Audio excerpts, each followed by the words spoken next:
Expand on that a little bit. I know, this is a loaded question because I know.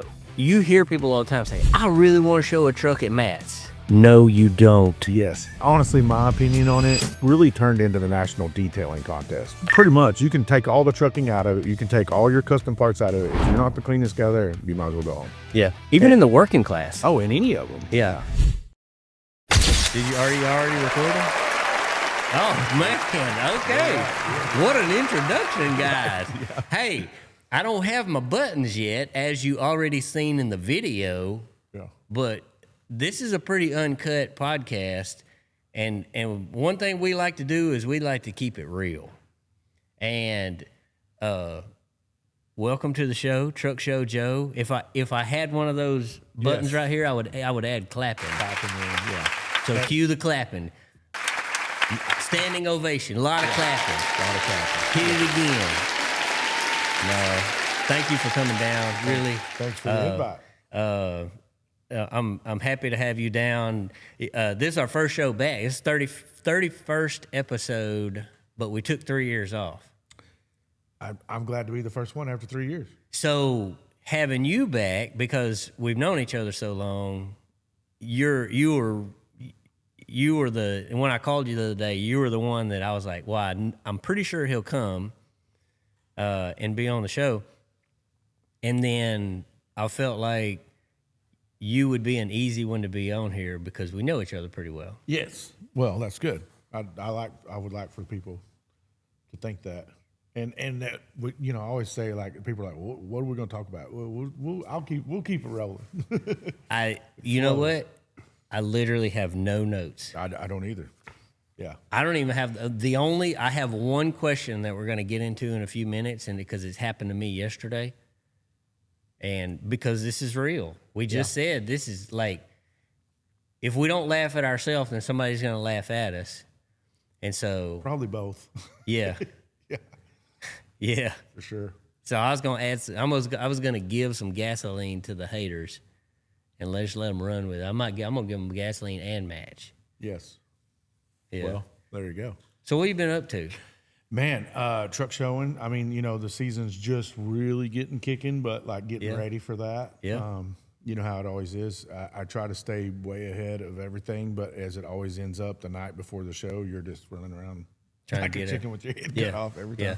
Even though I try to eliminate that. So I assume you keep like baskets of all your stuff like ready to go. You got all your cleaning supplies, you got all, Yes. Luckily now we are we've kind of got people to do some detailing for us. Oh, nice. You know what I mean? A little bit. Yeah. So I don't have to carry quite. So it's not on all you. Not on all me. Yeah. And really what happened there was, first year that I was at Matt's, I was beside y'all. It was just me. And y'all had the whole crew there. It was just me. And, that was the least crew that we've ever brought. It was just, let's see, it was me and Diller and Bonehead. Was that it? No, you had both Cephas. You had more people there than that. Oh, Quick was there that year. Yeah. And then, of course, Uncle Floyd. Yeah. I'm getting paid to mention Uncle Floyd. Grandpa Floyd. He told me he'd feed me in shrimp in Louisiana. He said, you better drop my name a few times. So there's one, Floyd, count it. How many times you got to say his name? I don't know. I get pounds of shrimp. So that's 1 pound of shrimp so far. Well, let me tell you what. There's some JTX rims behind you back there that Floyd could come up here and get on. And polish. Yeah. I mean. There's a career opportunity, right? I mean. Hey, I'm probably going to go down there sometime. We'll just haul them down there for you, and it'll saddle. I bought those for my old GMC. Old is in 2016, and that's the truck that I started my company in, the seat of. I didn't even have an office back then. We worked out of a truck stop, and I bought them for that, and I got them in, and I was like, I can't take the black wheels off this truck. You had to leave them. So they've been sitting there this whole time. Yeah. Yeah. So when we went to Matt's first time, I cleaned 2 trucks because we had one inside and one outside, and it really it's a lot. I mean, it's a lot of work. It's too much work for one person. So when we went the second year, we were outside. We didn't compete. We were just outside parked under a trailer. So it was way easier. So we were able to meet with a lot of people. So the boys, the people they know from the show scene, had called them and was like, "Hey, we met your boy Joe. We got to talk about your company, blah, blah, blah." And so they were like, "Hey, we didn't really ever get this kind of feedback before. What changed?" And I said, "Well, I didn't have to clean 2 trucks for, I was cleaning 2 trucks. You ain't got the whole time. I was wore out. I was tired. I couldn't go out at night." So expand on that a little bit, because I know this is a loaded question, because I know. Yeah. Okay. But you hear people all the time say, "Oh man, I tell you what, I really want to show a truck at Matt's." No, you don't. Yes. I was going to say so. Talk about that for a minute. It's first of all, it's not, and honestly, my opinion on it, and Brian from Semi Casual said it as good as anybody. It's really turned into the national detailing contest. I mean, that pretty much, you can take all the trucking out of it. You can take all your custom parts out of it. If you're not the cleanest guy there, you might as well go home. Yeah. Even in the working class. Oh, in any of them. Yeah. And that's the thing that people don't understand really, really well is, so the categories that you and I, where we park next to each other, we were in limited mileage, which means the trucks, more than likely, if they're there, they probably don't work, right? Most likely. And then you get people online and they're like, "Well, I mean, if I had an unlimited budget, I could win too. What about the working guy?" They have their own category. Yeah. They have a working truck category. They do. But we won working truck one year. When I say we, I was only there in spirit. And we won that category, and I mean to tell you, that truck was freaking spotless. That truck was so clean, and it worked every single day. Yeah, it's and then I've always felt like even in that working class, when you start breaking it down, there almost needs to be categories of that, because it's like, okay, if you're doing oil field, like y'all probably were hauling water, or us being out in New Mexico, we do 30-mile dirt roads. Rock road. All the time. 30 miles in, 30 miles out. 30 miles of corduroy. Yes, exactly. And potholes as big as a Volkswagen. Rain, mud, water trucks. Even when it ain't raining, it's muddy, because sometimes there's water in them. So if you go do 2 months of that in even if you're in a brand new truck, got it. And you did 2 months of that, that's not the same as running 6 months to Cali hauling a reefer. You know what I mean? No. It's really not. No. But even though y'all put maybe the same amount of miles on or something, you can. So I've always said, it's like there really needs to be 5 categories of working truck. Where have you been? What did you do? So Yeah. What % are you off road? Exactly. Like So, it gets into that. And then if you're in limited mileage, maybe, you hauled it there, which, hey, if you just built a really nice truck, you don't want to mess it up going to Matt. So why wouldn't you haul it there? But like that X, we hauled the other truck with the X there. So And then you put the X in limited. So you were parked with the trailer, the lowboy trailer, was that like a bus trailer? Yeah, it's a bus. It's a Kalen Seibert Versa Max bus trailer. Yeah. And so you hauled a truck there and went inside, and then the truck and trailer that you used to haul the bobtail there, you parked next to Bocephus. Yes. And you had such a great attitude about it, because you're like, "Look, I'm just happy to be here. I'm happy to meet some people. Probably didn't bring enough cleaning supplies. I know I'm not going to win.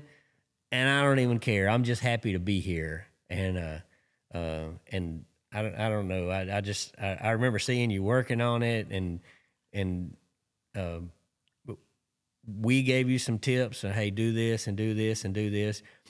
But we only knew those tips because somebody came and told us. Told you, yeah. Because there's a lot of times there's not really a rule book. Like they don't say we're going to judge you on this, this, and this, and this. And people are not going to, most of the time, like, they don't want to tell you. Right, well, they don't. Yeah, they don't because they want to win, especially if they're competing against you. Yeah, exactly. Yeah, and you only tell them exactly kind of what you wanted to. Well, we're going to tell you everything, but we're not going to tell you about that one thing. Yeah. But then when you do win, It's like, oh, well, that truck doesn't work. No, it doesn't work. That's why we're in limited mileage. Right. I mean, yeah. I mean, we parked up there and we started cleaning, and it was a lot, you know. And I'll be honest, I several times I was like, I'm just quitting. What are we? You know what I mean? Like, yeah. And I will say, you came by several times, like, hang in there, Joe. And I was like, hey, man, I don't know, what am I hanging in there for? You're like, you never know, somebody could get disqualified. And I think there was 8 people in the class, and I was like, I'm pretty sure 7 people are going to have to get disqualified for me to even come close. But whatever. So, but I would leave for a little while, and I would come back and be like, all right. But, you know, realistically, I told them, even when the judges came, they said, well, like one of the first questions they asked me was like, what was your intention or your goal here? And I said, oh, we've already done that. We just wanted to come to Matt's. I'm here. Yeah, and we're here. And I won already. And I told him, I said, yeah, that's kind of the attitude I had. And I said, we know that we're not as clean as everybody else. And so if you don't want to get your gloves dirty, don't run them underneath. You know what I mean? And yeah. So, but yeah, we had a good time, and it definitely was an experience where I went back and said, you know, honestly, I don't really want to show it, Matt. So like, yeah. We didn't show this year. Yeah. And I had a truck ready. And I just didn't want to. Yeah, no, I mean, we hit it hard for 5 years, and we won 3 years. First 2 years. First year, you know, we got well, looking back on it now, like, we were so hyped up in that shop where Ricky was working. It's such a raggedy shop. I mean, it's unbelievable the way both of us looked coming out of that shop. And we sat in that shop and we hyped ourselves up. And I kept telling everybody, man, we're going to go up there and we're going to whoop Don Wood's ass. And then I would call him. I'd be like, Don, we're going to whoop your ass. And then I would FaceTime him. I'd send him videos. And we really got into it. And he was like, put that on social media. And I want to put this. And then we started going at each other. We were having the best time. And we really convinced ourselves that we had a shot. Right, yeah. And then we get there, and they wound up parking us right next to Don. Of course they did. And as soon as Don backed in, I was like, we're going to lose. Yeah. You don't want to be parked next to Don. Oh, man. Yeah. But I would tell you this. We won third. Well, exactly. I mean, that's really impressive still. I mean, we won third. It was our first time there. Yeah. And looking back on it, I was like, I don't think we deserved third. Well, I did a show in the opposite where I got third, and everybody's like, it was Iowa 80. I went to Iowa 80, and hey, we were really clean. Yeah. But, you know, it's you've done it. Have you done that show? It's a very themed. No, so I've never been. It's very themed there. If you don't have, you know, the matching pillows and some stuff outside, you're not going to win. And that's exactly what happened. And I'm not saying that other people shouldn't have got something. But we got third, and they're like, well, you got third? I was like, there was only 3 people. That's like the worst you can't do any So you worse. didn't get last, you just got third. I just got last. That's right. Let's be positive about it. Yeah, no, it was hard to be positive about it.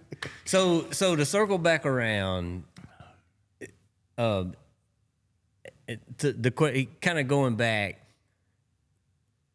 we'll talk about Mid-America for a few more minutes, and then we'll move on to the rest of your schedule. I've got a couple of questions I want to ask you. Questions I really don't know. And but when people ask you about Mid-America and they want to go show, talk a few minutes about how much, if you are participating and you want to place top 3, let's say top 3. Say you want to win first place. Like, talk just for a minute about how much of a real job it is, and not just the couple of days there at the show, but leading up to it, how stressful it is. And well, I think you can sum that up pretty quick. First of all, don't ever think you can do it by yourself. There's no way. There's no way. You need a crew. Even if that's, you know, my buddy actually did something this time. He brought a buddy of his that had come the year before that helped him. He brought one of his hands with him. His wife was very involved. But, you know, and he even said the same thing when he left. He's like, I don't think I would ever do that. I wanted to do it. I've got it out of my system. I think one time will cure you of that. But yeah, you're talking weeks, months really of prep before you even get there. I mean, you really got to be so ridiculously clean on the inside of the inside. Yeah. You know, is really to sum it up. I mean, inside of the frame rail, the drive. I mean, behind the air compressor. Yes, behind, I mean, it's insane the level that you got to be at. You inside the fan shroud. You need all that stuff painted, you know. So it really is that big of a job. And even if you had just a buku of money to pay a detailing crew, you still, you know, even when we're trying to compete on that level, which we're kind of not doing basically, but if we wanted, like say we went to a show that we wanted to do good at, you get a detail crew to do it, you would still have 2 days worth of cleaning after the detail crew hit it at max, really. Yeah, that you would need to. We participated one time. It was Mid-America. We brought, and so this was the first year that we brought Bocephus back after tearing it down to the frame 3 years ago, I guess. 2 or 3 years ago. It had been 3 years ago at least, or maybe 4. We brought Bocephus up. There's the. It was the year we parked beside you. Okay, so it would have been 3. Yeah. Yeah. We had just put the flat roof on it. Mike Tatum put the new interior in it, that Ferrari leather. The truck was like, it was immaculate. It was, yeah. I mean, we hand built the whole truck and all back together, and we don't paint. That's the only thing we didn't do. Right. We never painted, but like, I mean, we literally took the truck apart, and that's back when Justin was with us, and yeah, we literally built the truck, hit every bolt, fabricated everything. I mean, we did some amazing work, and we get done, put the thing back together. We get up there. We didn't drive it that year. That was the year that we had a chrome air compressor, and we were backing it on the trailer, and the air compressor blew up, exploded out the side of it. And it was like 2 a.m. And our painter, Robbie, who was helping us with a bunch of the stuff, we used Robbie, and then we used Rush over in Lufkin. We called Robbie like 2 a.m. We're like, dude, we've been building this truck 2 years. I need you to get out of bed, and I need you to come get this air compressor. I need you to paint it, put it in the heater, and I need it at 6 a.m. And that sucker got out of bed. He came to the shop and got that air compressor and went and painted it and baked it, and we put it on it. We went home, came back at 6 a.m., and we put that air compressor on. We loaded the truck and took off. Yeah. And anyway, we did all that, right? We pull up, and one of the judges walked out, and he stuck his finger in the U-joint for the steering shaft, and he got a little grease on his hand, and he was a little bit. Not, I'm talking about just a hint. Right. Yeah. You know, like if you just don't wipe real good, and you just look at the toilet paper, you're like, oh, that's not too bad. It was a little bit, right? Yeah. Just is the tiniest bit, and he was like, not clean. I'm like, it's literally a grease zerk. Right. Not good enough. And I was like, oh, man. 3 years. 2 years we built this thing. 2 years. It's so devastating. We still won. Right. We still won. Yeah. But, oh, man. I don't remember where I was. I had a guy really pick me apart like that, and it wasn't even a show that was normally like that, but he come up and told me I still won.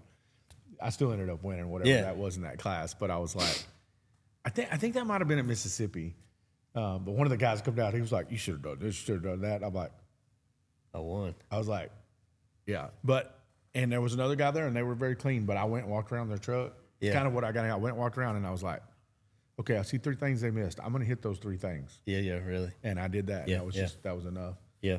You know, and a bunch of other shows I've won were simply, and I don't like lifting hoods because, so where I came from before, I was into these truck shows for a while, but I didn't have a truck that was nice enough. So I used to go to all these truck shows. I knew a lot of people, but I never had a truck to show. I'd never showed a truck. But I would drive hundreds of miles to these shows, and then the hood and the doors open. And I'm like, man, that's not the picture. That's not the picture that I came here to take. Yeah. So I would wait all day and say, hey man, would you mind shutting your hood for? Oh yeah, and they'd shut it, and I'd get the picture. Yeah. So like when I show one, almost always I don't ever have the hood up unless the judges are fixing to come. I mean, if some guys come up and go, hey, what's going on underneath the hood, I'll open it. But if you'll notice, I'm almost always closed, and whatever's the best side, I've got the door and the hood down. If the door's open, it'll be on that other side. So, but that's interesting. That's just me. I would rather people get that picture that they drove. Like, oh man, I've been wanting to see the X, or I've been wanting to see the purple truck. You know what I mean? I always put it on. Like if I'm out on a corner, that side's always closed up. So, which truck do you prefer to show? To show, I don't know. They're all, I always get questions because I do a lot of TikTok lives. I get a lot of questions on there. Which one's my favorite? Well, they have different places. The purple truck's pretty easy to show, just because it's purple. Well, it's purple. It doesn't show dirt as bad. Yeah. It's got those stainless fenders on the back. You can wipe them down really fast. That's the only one we have that doesn't have painted fenders, and they don't have to be ridiculously clean, and they pop pretty good. Yeah. I had Derek add those lights in the fenders that made it really pop, and then one of those ended up not being polished, so we got Floyd to polish. So that's 2 pounds. I said it once, so that's 3. Yeah, it was 3. Anyway, Floyd hit the inside of it, but I don't know. People, that truck just does really well. The lighting on it does really well. So the purple's really easy to show. The X always did good too because the paint was so popping on it. So those. We brought the stand-up X that I got, the number 0034. We brought it to a show, semi-casual, had done all kind of work to it. And well, Derek did some work to it too. They put the fenders in the T-bar and the back bumper on it. And spent a small fortune on that truck. And the judges go by that truck, and the only thing they said about it was, black trucks never win, and X's never win. And they didn't spend. No. Ask Brian. No. Ask he's the one that did the judge walk around. Ask Brian how long they walked around that truck. Yeah. No. The clock didn't hit a minute. Yeah. And the truck was flawless. See, I missed Shell Rotella when it was in Fort Worth. I didn't get there as soon. When you're doing counter shots, you got to get there early because you want them to see it all week. Yeah. So you got to try to get there early. I was planning on being there like Sunday, Monday night. I didn't end up getting there until Tuesday. But everybody said, well, you're wasting your time because it's an X and it's black. Yeah. Deal McKinney got on the deal with that X, and it's black, but it does have a white stripe. But he got it. Did he? He got in the counter, and I didn't. So I really didn't know that. It wasn't my fault that I didn't get there. Maybe it's because he's had a white stripe. I think it's the stripe. I mean, if we're being honest about it, stripes win. They do. Yeah.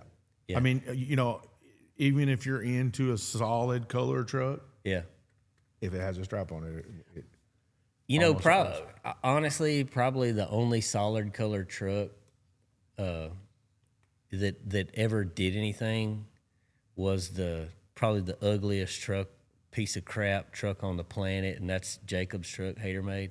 Right. Yeah. It I can't believe that truck even rolls down the road. Right. It doesn't have a stripe. I feel like a lot of people ask. We need to expand on that a little bit more. Yeah. How much of a piece of junk is that truck? Hey, I'm not saying anything about that. I've never really. Joe, come on, man. It's always super clean. Come on, Joe. Don't leave me out here on the island by myself trying to talk trash about my buddy Jacob. Yeah, Jacob. What are we getting out of Jacob on this? Nothing. He didn't pay me to say nothing. Nothing. Yeah. He wants to come on the show, and I told him, I said, well, you can't come on the show yet, man. I got to make fun of you or something first. Right.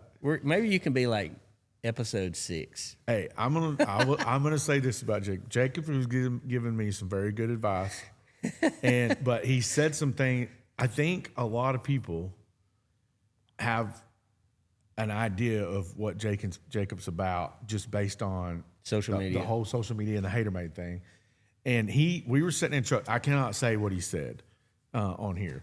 We'll keep it friendly. But we were passing, and I was in a pickup, and he was in a pickup, and we pulled up there, and he was basically like, well, what about this, and what about that, and what about...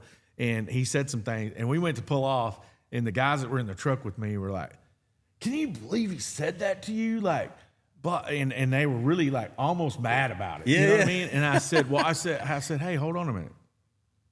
I said, "This is what you heard. But this is what I heard." Yeah. You know what I mean? Yeah. And I said, what he said was basically, if you're going to be what you're trying to be, You're gonna have to step it up. you're going to have to step up a few things, but more importantly, he said you're going to have to deal with people on that level. It was basically a politics type discussion. Yeah. And I said, and he was talking about the lights. He's like, don't clean like normal because you're in the building. You know what I mean? The lights are different in there. And they were like, well, he's going to tell you that you don't know how to clean your truck. I was like, no, what he really said was pay attention to how you clean it, because once I got in there, what he really meant was you don't got to clean all those places you normally clean. Yeah. You know what I mean? Because the lights don't show there. Because the lights aren't. Yeah. So like the brown truck this year, usually you need to clean in there back by the brake drums because they can see in there. Hey, it was dark as hell in there. You can't see. You can't see that. I said I shot it with a little bit of stuff and we were done. But now on the tops of the fenders and You better get it. You better be extra super duper clean. Yeah. So he actually gave me really solid good advice. But I said like a lot of people just. So I'm going to say Jacob has given me a lot of really good advice. And hey, I've had the show next to him and he's very, very clean. He knows how to get one clean.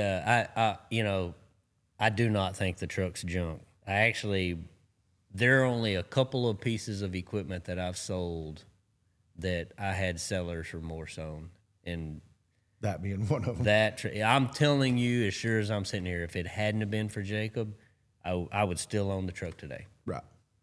Yeah. 100%. It would be sitting in my barn out there.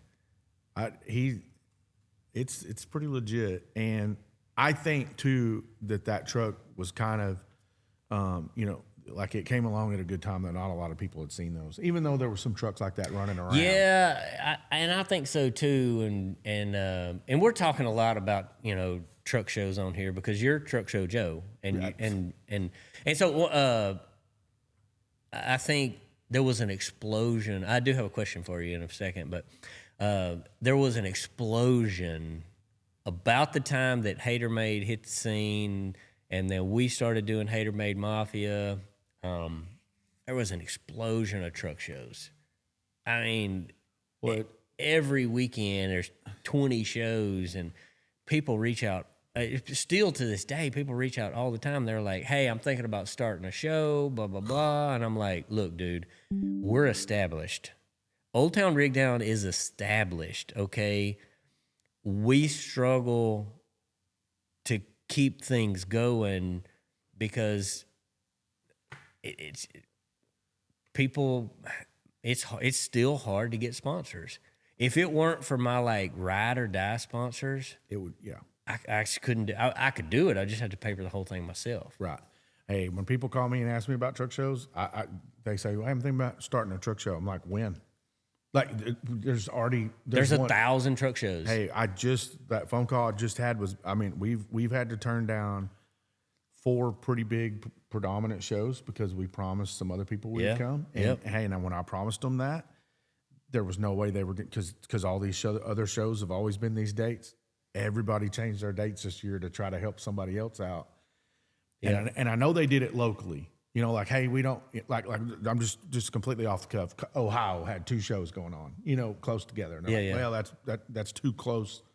So we're going to change our weekends. Yeah. Which is fine for everybody in Ohio. But if you're on the big scene like us, you totally messed up everything. So, now I'm out because I've already committed over here. So we turned down 2 big shows this year because we told some other people we would come to theirs. And basically I went into the boys and said, hey, do y'all care where we go? Here's where I think we should go because we said we would. But these other shows are here. They're more big shows. Maybe we get more exposure. And Ross literally said, who didn't change their dates? And I said, these 2 small shows. He goes, we go there. Yeah. So that's how we pick. I like the smaller shows. I do too. I mean, not like 20, 10, 15, 20 trucks, but I like the smaller shows because the guys appreciate you being there. It's a smaller setting. You're going to be able to see a lot more people.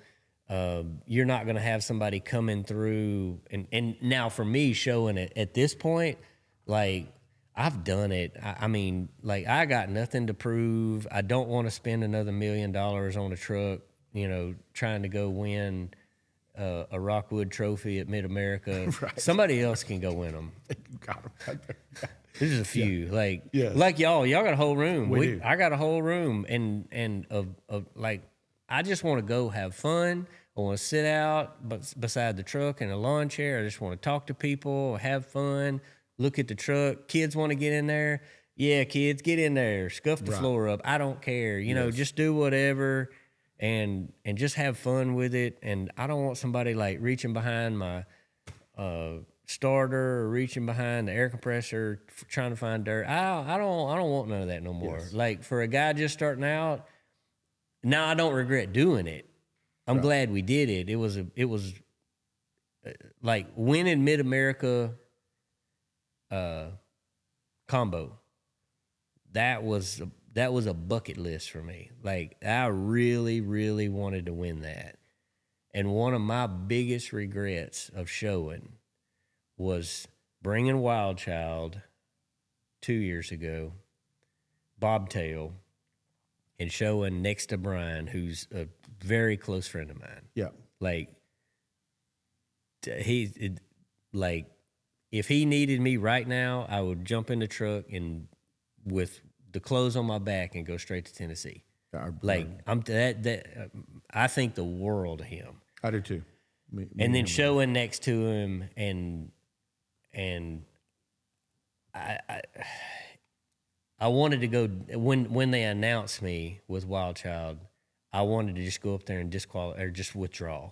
Right. But I didn't, because I knew that would upset him more than It would upset. It wouldn't upset everybody, but it would upset Brian. and That's I was Well, you know, I've been around that truck a lot of other times, and I think that there's so much done to it. You know, because I was up there when they were first working on it, and I filmed some stuff before the cab was on it, and I was like, and I actually never even put that video out, but like the U joints are painted in it. Yes. You know, I'm like the etching inside. Yeah. So like the judges at Never gonna see Mid-America, they didn't even look inside the battery box. right.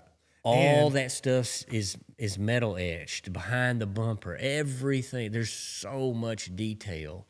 And people will tell me on social media, they're like, that truck should have won. And I always say, yes, it should have. Yeah. Yeah. It's you know, sometimes there's definitely politics involved. You know what I mean? Like sometimes, and then, but hey, also who was the cleanest? You know, I don't know. We were clean. Yeah.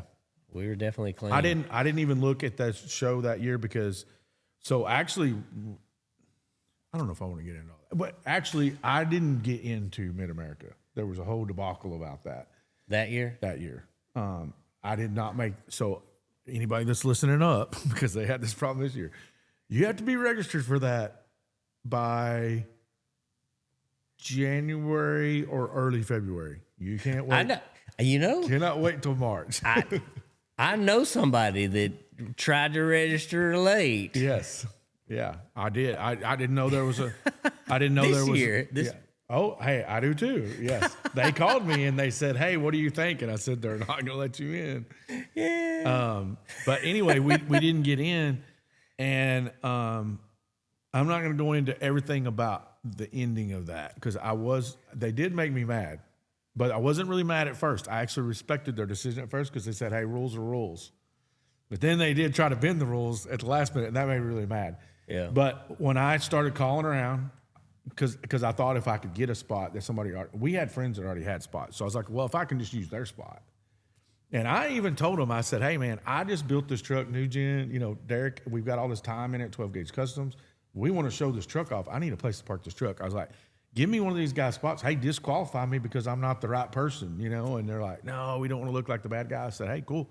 I'll fake the rags down. When the judges come around, I'll have a whole team of guys out there wiping it down. Yeah. And they're like, nope, we're not doing that either. And I'm like, okay. I was like, I gave y'all every option, you know, to let me in, but they didn't. But anyway, when I called JR at Lifetime, I said, hey, man, do you know anybody that I could get inside with? And he goes, no, man, it's too late to do that. But he goes, hey, I've got my Lifetime trailer. We're a sponsor. I get to park my trailer there. They can't tell me who's hooked to it. Just come down and Yeah. So that's what we did. We came down, and that's really at the time that me and JR really started becoming friends. But, we were hooked to his trailer, and then when I got there, they're like, hey, man, the show's kind of light. I think they're going to let you in. I was like, no way would I. I said, no way, Jose. Nope, I wouldn't. Nope. And I told him, I said, I will never be in this show again. I might park in here, but I'm literally going to drive it up, park it, and I'm walking away from it. I ain't wiping nothing down. It's just going to be parked here. Work truck. Yeah, work truck. I'm still trying to coin the touring show truck. That's where you drive it to the shows. You know what I mean? I want to talk about that in a minute, but before we get too far along, I wanted to talk about you starting out. I'll talk about your past in a few minutes, but so you went to Southern and you drove. Yeah, I went to so just real quick, worked. Yes. Well, yeah. No, I was a working guy. I'm not sure. Like, how many did you deliver enough loads to really be a full-time truck driver? Or did you deviate to all these truck shows and now? No, but when you were working, earning money, did you how did this work with Jonathan and Thomas, who are good friends of mine? Yeah. By the way, did you go out a route enough times with loads and you just couldn't make enough money with your truck, and they're like, let's just make this guy Truck Show Joe, because that's all he does is go to truck shows. No, actually, it's much different than that. So realistically, my friend was over. Well, my friend wanted to drive some really nice trucks, and he thought about going to Lindenwood because we're from north of Dallas. And I said, man, he was already in the oil field world. I said, you need to be checking out Southern. So he came over there as a salesman and ended up being a driver again. And we were moving some yellow iron in Dallas, and COVID had hit. I was driving tour buses for bands. That's what I was doing before. I was going to ask you about that in a minute. Yeah, so I was driving for a guy named Mike Ryan. I did some stuff for Cody Johnson, Parker McCollum, some guys, but that's what I was doing. And when COVID hit, that died. So my buddy was like, man, you're just sitting around during the week. You should come haul some of this yellow iron, because the sales had kind of died, and he was doing all that. And he goes, you could drive and I could sell again. Yeah. And so I went to work for him part-time, which is really unheard of. Nobody's ever worked for him part-time. But I would work Monday through Wednesday. If Thursday was available, I did. And then Friday, Saturday, Sunday, I'd run the bus if there was something to do. Yeah. So I came over there, and then I started making pretty good money at Southern, and it was like, it's kind of dumb to stay here. Yeah, dude. And I was doing more than part-time, so I got insurance. So it's like, I got insurance and I'm making money. I should just go to Southern. So I went to Southern. Well, I was there just a little while, and they actually called me and Derek in and said, and we thought we were going to get fired, because he's like, man, we're just not making enough money hauling this yellow iron. You know what I mean? He's like, they're going to fire us. They're going to fire us. I know it. Yeah. So we drive out there, and we come in, and they're like, here's what y'all been doing. And I don't remember what the amount was, but they're like, I'd be happy with that normally, per week, per truck. It's not bad. And then he slid another paper over. He goes, that's what my trucks are doing in West Texas. He goes, that's what I'm missing out on for y'all to be in Dallas. If y'all would both go back to driving over the road for me, this is what we could be doing. So we're like, okay, what was we going to say? So that's when I went on full time for them. I quit the deal. So I drove for them from 2021, I think, until 2023 probably. So how did as a driver? When we first started, that begs a question too. When we first started Old Town Rig Down, you always brought a truck to the show, and you were always kind of just barely making it in, and we would talk. Because I was working. You were working in West Texas, and you would come all the way. Yeah. I come back. I even actually, my TikTok and stuff wasn't that big, but I actually was like, well, I'm out here hauling this cooler in here. It's 2 days away from going to Nacogdoches. I don't know if we're going to go or not, Because I remember parking you one year, and we were out of spots. We sell out of spots we're so fast. Yeah. I think we're opening at registration on June 1st. And we'll sell out because we can only park like 100 trucks. Yeah. And I remember we stuck you on the corner there right where the bank is one year because we were out of spots. And I mean, no way was I going to tell you we can't park you. I was like, we don't have any spots. Just park them right there. And it turned out being a great spot for you. But, yeah, no, it ended up being good. Yeah, so that was in that 23 model truck that we called Subtle Ceramic, which was a truck I was working. You worked that truck every day? I worked that truck. That's crazy. Yeah. And it was pretty clean there. It was way cleaner at the 589 reveal, but it was also really new. Yeah, yeah. But really that 589, I'll get into the 589 reveal because it's an important part of the story. You know what? I got a little trophy right here from the five. Oh, yes. Oh, yeah, right here. Yeah. Oh, yeah, boy. That was a really cool show. So I won that with Dust in the Wind. yeah. I didn't even know they were giving out trophies at that show. I didn't either. They were, I didn't either. They called and they were like, "Hey, we'd like for you to come. We got one spot." And we brought Dust in the Wind up there, and I've got some pictures on my phone because they parked us. The way the parking lot, it kind of rolled up, and we were up right there on top, and there was a spot in between the trees for the road that goes around. Sun was setting over there, and then the truck, Dust in the Wind, was right there, broadside to the sun, and it was epic. Right. It was the best photography ever. Picture, yeah. Yeah. I mean, you run across those every now and then. Yeah. So when I'd worked for Thomas for a little bit, and he actually called me, and I think this is really important to the story. He called me, and he said, "Hey man, I've got a truck that's coming open. It would have been the newest truck I ever had. Okay, and he said, I got this truck coming open. Do you want it?" And I said, Thomas, I do. I'll 100% take it and I'll drive it. But I said, I think I'm going to quit. And he goes, What? What do you mean? What's wrong? And I said, there's nothing wrong. I said, but, when I come off the tour busing, I thought I would have a little more time off, And we were on the road, like trucking, a month at a time, 3 or 4 days home. And I said, I've been on this bus gig. I said, I haven't been to anybody's cookout. I ain't been to a wedding. I ain't been to a funeral. I said, I just wasn't planning on being gone so much, And he's like, well, I really appreciate you saying that. He goes, I guess I'll give this truck to somebody else. I said, yeah, I don't want to take it and then just quit. That seems really crappy, And he's like, so are you quitting? I was like, no, I'm not quitting, but I'm just gonna chill for a little bit. And I was driving one of their older trucks, but I'd really fixed it up. I think that's why I got offered the other one. I just did it myself. I took it to Jennifer and got it polished at Red Devil on my own dime, and just put some lights on it or something. I don't know, whatever. And so anyway, then I stayed for a little bit, and I was like, all right, maybe I do like it here. You know what I mean? Maybe I could make this work. And so I called him back, and I said, hey, I'm going to stay. I said, what? You got something coming open? He goes, let me see what happens. So like in a couple months, the flat top come open, and as soon as he gave it to me, which was right days before Christmas, is when I got into it.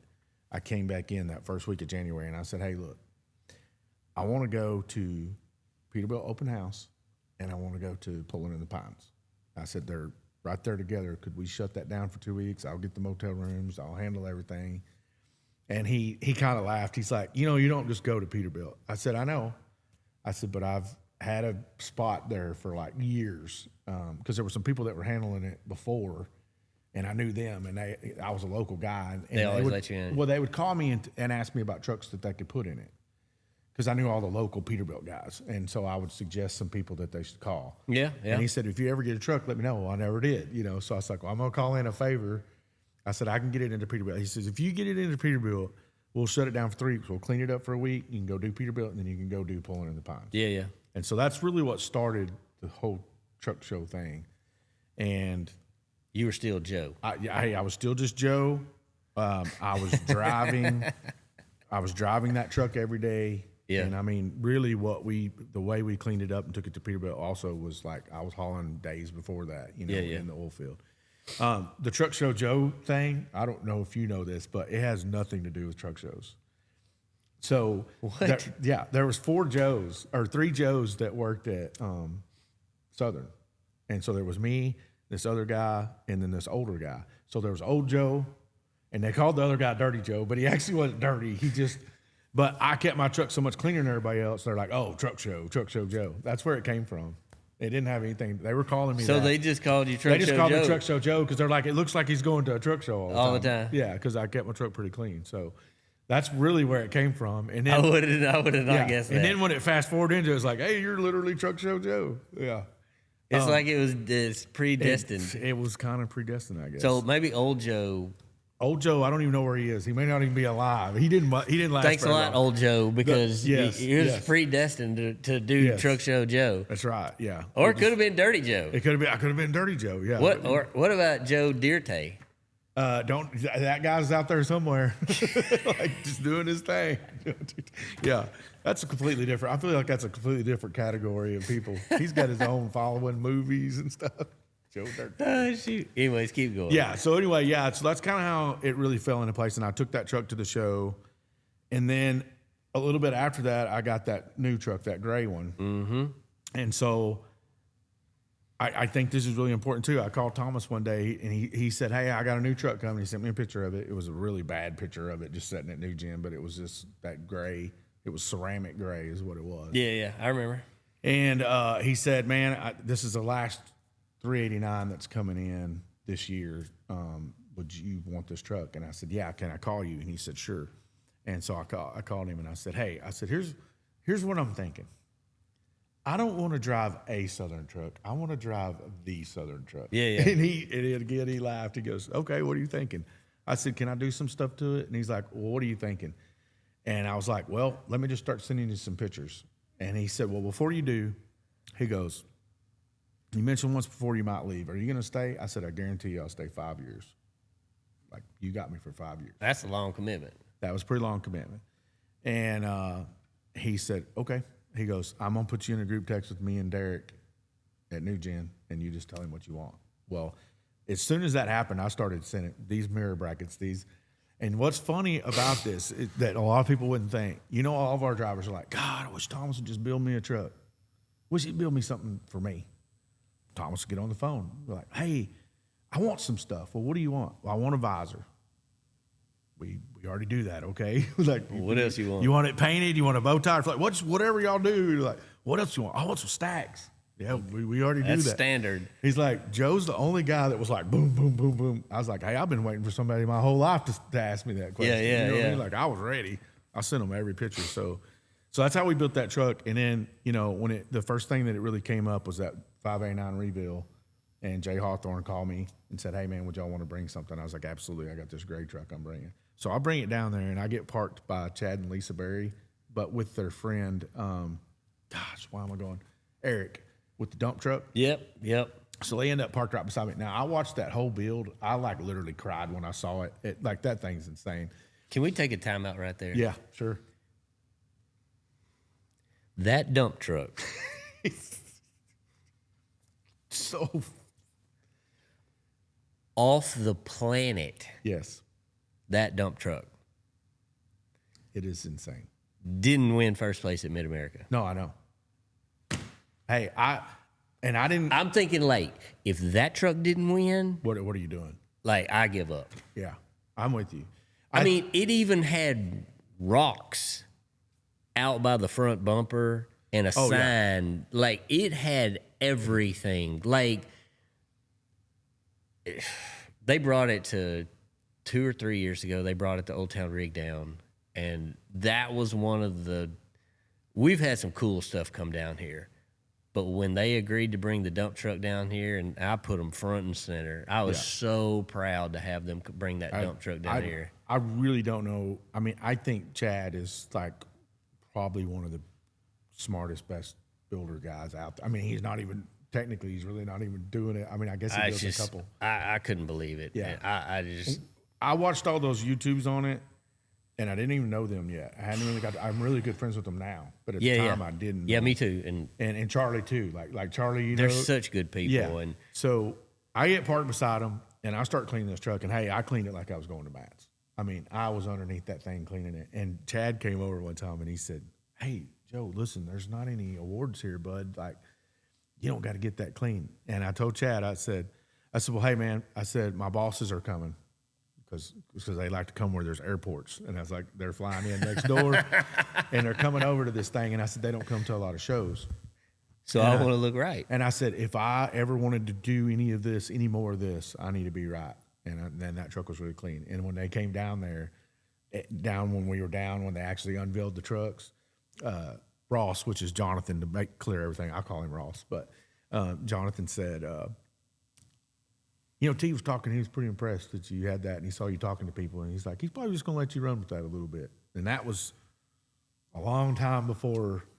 I mean, that was first of the year. What was that, like in February or something, I think, when that happened, February, March? Yeah, probably so. So anyway, we showed that show, and then I said, well, I want to go to Old Town Rig Down. They're like, cool. So we went down there. And then after that, he was like, do you want to take the old trucks to Lufkin? Like, get them all out. And I was like, well, sure. But I was like, I remember that year. Because we parked lot right very close to you. yeah. We were. Well, and Hatermaid was right next to Jacob was right next to Yeah, me. yeah. So, but that was the first. And to be honest about it, I told Thomas, I said, hey, man, yeah, sure, I'd love to do that. But I said, hey, I need, that's not it. We can't come down on Thursday night. Like, I need to be, I need 2 weeks before the show. Because, the thing about all those show trucks, yes, they were nice, and yes, they'd been kept in a nice barn. But they hadn't been out. No, they were dirty. Hey, every bushing fell out. Belts came off. You know what I mean? We crashed one of them on the way back. You know what I mean? So there was lots of stuff that went into that. But I think, too, that also falling into the chain of things. Yeah. So, and so I assume somewhere along in there, Jonathan and Thomas saw the opportunity for social media, for exposure, for driver recruitment, driver retention, driver enthusiasm. Because one of the things, like when we were doing it, our CFO, man, he would get so upset that I spent so much money on building trucks and going to truck shows. Because, like, when we would go, and I'm not telling you anything that doesn't surprise you now, but if you didn't know, then it would surprise you. But, like, if we're going to bring a crew up there to Mid-America or to the 589 reveal or to Evan's show out there in Atlanta and stay a week, you're going to spend $50,000 exactly on rooms, per diem, meals, cleaning supplies, fuel to get out there. People have no idea. Every year we went to Mid-America, and I went to win. I didn't go to win third or second. I went to win, and I just put it in the budget. I'm going to spend $50,000 on all these things, and you are going to spend it. Yeah. Because people will tell me, well, what do you think it costs you? I'm like, it costs $50,000. Yeah. They're like, what are you talking about? For the truck? I was like, no. It's $50,000 to take your people to the show. Yeah. And go up there and compete. And they just couldn't believe it. No, I don't think that people, the cool thing about, so at one point in time, we went to Pulling in the Pines. It was that year that we took all the trucks and went to Pulling in the Pines that I paid for the entry fees out of my pocket because it was easier to enter it. Like, my name was in the portal or whatever, so I just entered it. And, that was a mistake, because then when you win, they say Joe Eldridge. And I was like, man, they're going to think yes. And I felt really bad about that. I should have entered it as Southern. But anyway, I entered it. It was $400 or something. They gave me $1,000. Ross just stroked out $1,000. Said, here you go. Y'all might need some money down there. I said, okay, cool. So I took $1,000 in cash. We paid he said, get your entry fees out of it. And we entered 4 trucks, I think. So it was $100 a truck, some whatever. So I took the $400 out. And then, so there was $600 left, and we used, Hood Rat was down there with us. So we used Hoodie's wife's car and went to town and got showers and stuff. We didn't have no rooms. We just stayed in the trucks. You know what I mean? Like, so, because we didn't know, what was up. So we used his truck several times. And so at the end of kind of towards the end of the show, I told Hoodie, I said, hey, I'm going to run your truck and just fill it up with gas when we go into town. And he's like, you know what, man, we'll cover the gas. He goes, why don't you buy some beer? And I said, okay, what do y'all want? So anyway, we spent like couple $100 on beer. I don't know, you know what I mean? Because we had some of our guys there and they were all staying, so there wasn't anybody driving. So we just bring all the beer. They had the biggest time. So when we went back, I think we ended up with $400 cash left, is what we did not use. And I come back and I slid it on the table. I said, hey, here's your money back. I said, we got the 400 of this, and there was like 200. I said, I'm going to be honest, we spent it on beer. That's what they wanted. And he's like, okay, cool. I was like, I was going to put gas in there. And he's like, yeah, no, that's fine. And he goes, and he looked at Nate and he goes, has anybody ever brought back cash? And he's like, I don't think so. And I was like, well, look, guys, I'll spend your money, but I ain't going to waste it. Yeah, yeah. But that really did me more good than anything, too. Oh, for sure. So, like, now. Because now they know they can trust you. Yes, yeah. And, I mean, I didn't really do it for that. I was just the kind of guy I am. So, now, you know, there's been some other questions come up, and I'm like, hey, man, listen, we spent $2,600 on this Airbnb, but we had people in town. It was a nice house. I knew we weren't going to be at the show the whole time. But then, and they're like, well, that was kind of a lot. And I said, yeah, but the next 2 shows, I stayed in my truck. You know what I mean? I didn't even charge you. You didn't even have to spend motel rent. Yeah, yeah. So I kind of switch that out here and there. Yeah. You know, so do they? So we definitely saw the enthusiasm with the drivers. It's recruiting. It is 100%, and I'm proud to see that those guys definitely, as owners, they buy into it. They see it because when you have nice equipment out there, you got to tell people about it. You got to say, look, this Southern truck right here. Now, obviously not the 389X, but this Southern truck that I'm showing at whatever show or whatever, this truck works every day. Right. Yeah. And you can drive a truck just like this. Right. This is a work truck. Well, and even the best thing about Southern is even when I'm in so we have the 6 show trucks, which is pretty much what I handle now. You know, people are like, yeah, but it's not this nice. I was like, you're right. No, they're nice. But I was like, it ain't far off. No. It's not that far off. If you follow Derek, yourself, Peterbilt, Steve, Southern, Jacob Bonham's calling me right now. Yeah. You know why? It's because he knows I was talking trash about him. He see our phones are both going. That's one thing I want y'all to know. Our phones are blowing up over here. So you got to have. Jacob and I have been friends for a long time, and we have this. He knows when I'm talking about him. It's kinetic. Kinetic, yeah. He knows I'm talking about him, and I ought to just Bluetooth him in on this thing, and that way we can just that way he could hear us talking about him. Right, but that would be more fun. But not be able to say anything back. Oh yeah, we got to mute him. Right, we got to mute him. We can't let him talk back. Right. You can't let him free roam. Yeah.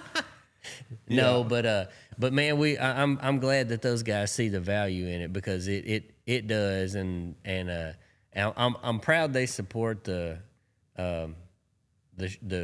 community, and then you take it seriously too, because it's like I was talking to you on the phone the other day. Every time I open my phone, you're live, and I'm like, it could be 6 a.m. I'm like, does this dude ever sleep? Like, I go to bed, you're at the shop on live. Yeah, I'm kind of getting a little bit old, Joe. Okay, hey, me too. And so I like to have coffee at about like 1 or 2. Speaking of, we could take a time out and go get coffee and come back and talk. I'm cool with that. It's 3:30. Yeah. But I'm on your time. But I'll see it at like 1 or 2 or 3 in the afternoon. You're live, and I get up the next morning. You're back on live again. I'm like, this dude's on live all the time. Well, the great thing about that is, when I'm around here, I don't really have a schedule, because like the boys know that I put in a lot of hours out on the road. They don't ask no questions. What I mean? You put in the hours. Yeah. So some of those times, like I'll be live at the shop at like midnight or 1 or 2 in the morning, and then but I'll just wake up. So this is no BS here. I usually get up at 5. I just naturally wake up at the time. Me too. Whether I need to go to the bathroom or whatever. Yeah. Now, that's not saying I won't sleep through that, okay? I mean, or that I won't come back to bed and whatever. But how old are you, Joe? I'm 47 at the moment. But dude, we're almost same age. Yeah, I'll be 48 in a couple days. Like I am 48. Yeah, 40. Yeah. There you go. All so right. You're 77, baby. Yeah, 77. Yeah, I'm 78. Yeah. Did you graduate in 95? 96. 96. I graduated in 96 too. So. Yeah, so you're probably early. Yeah, That's so crazy. We're basically the same age. Yeah, I was born. So that's why when I said coffee, you're like, yeah.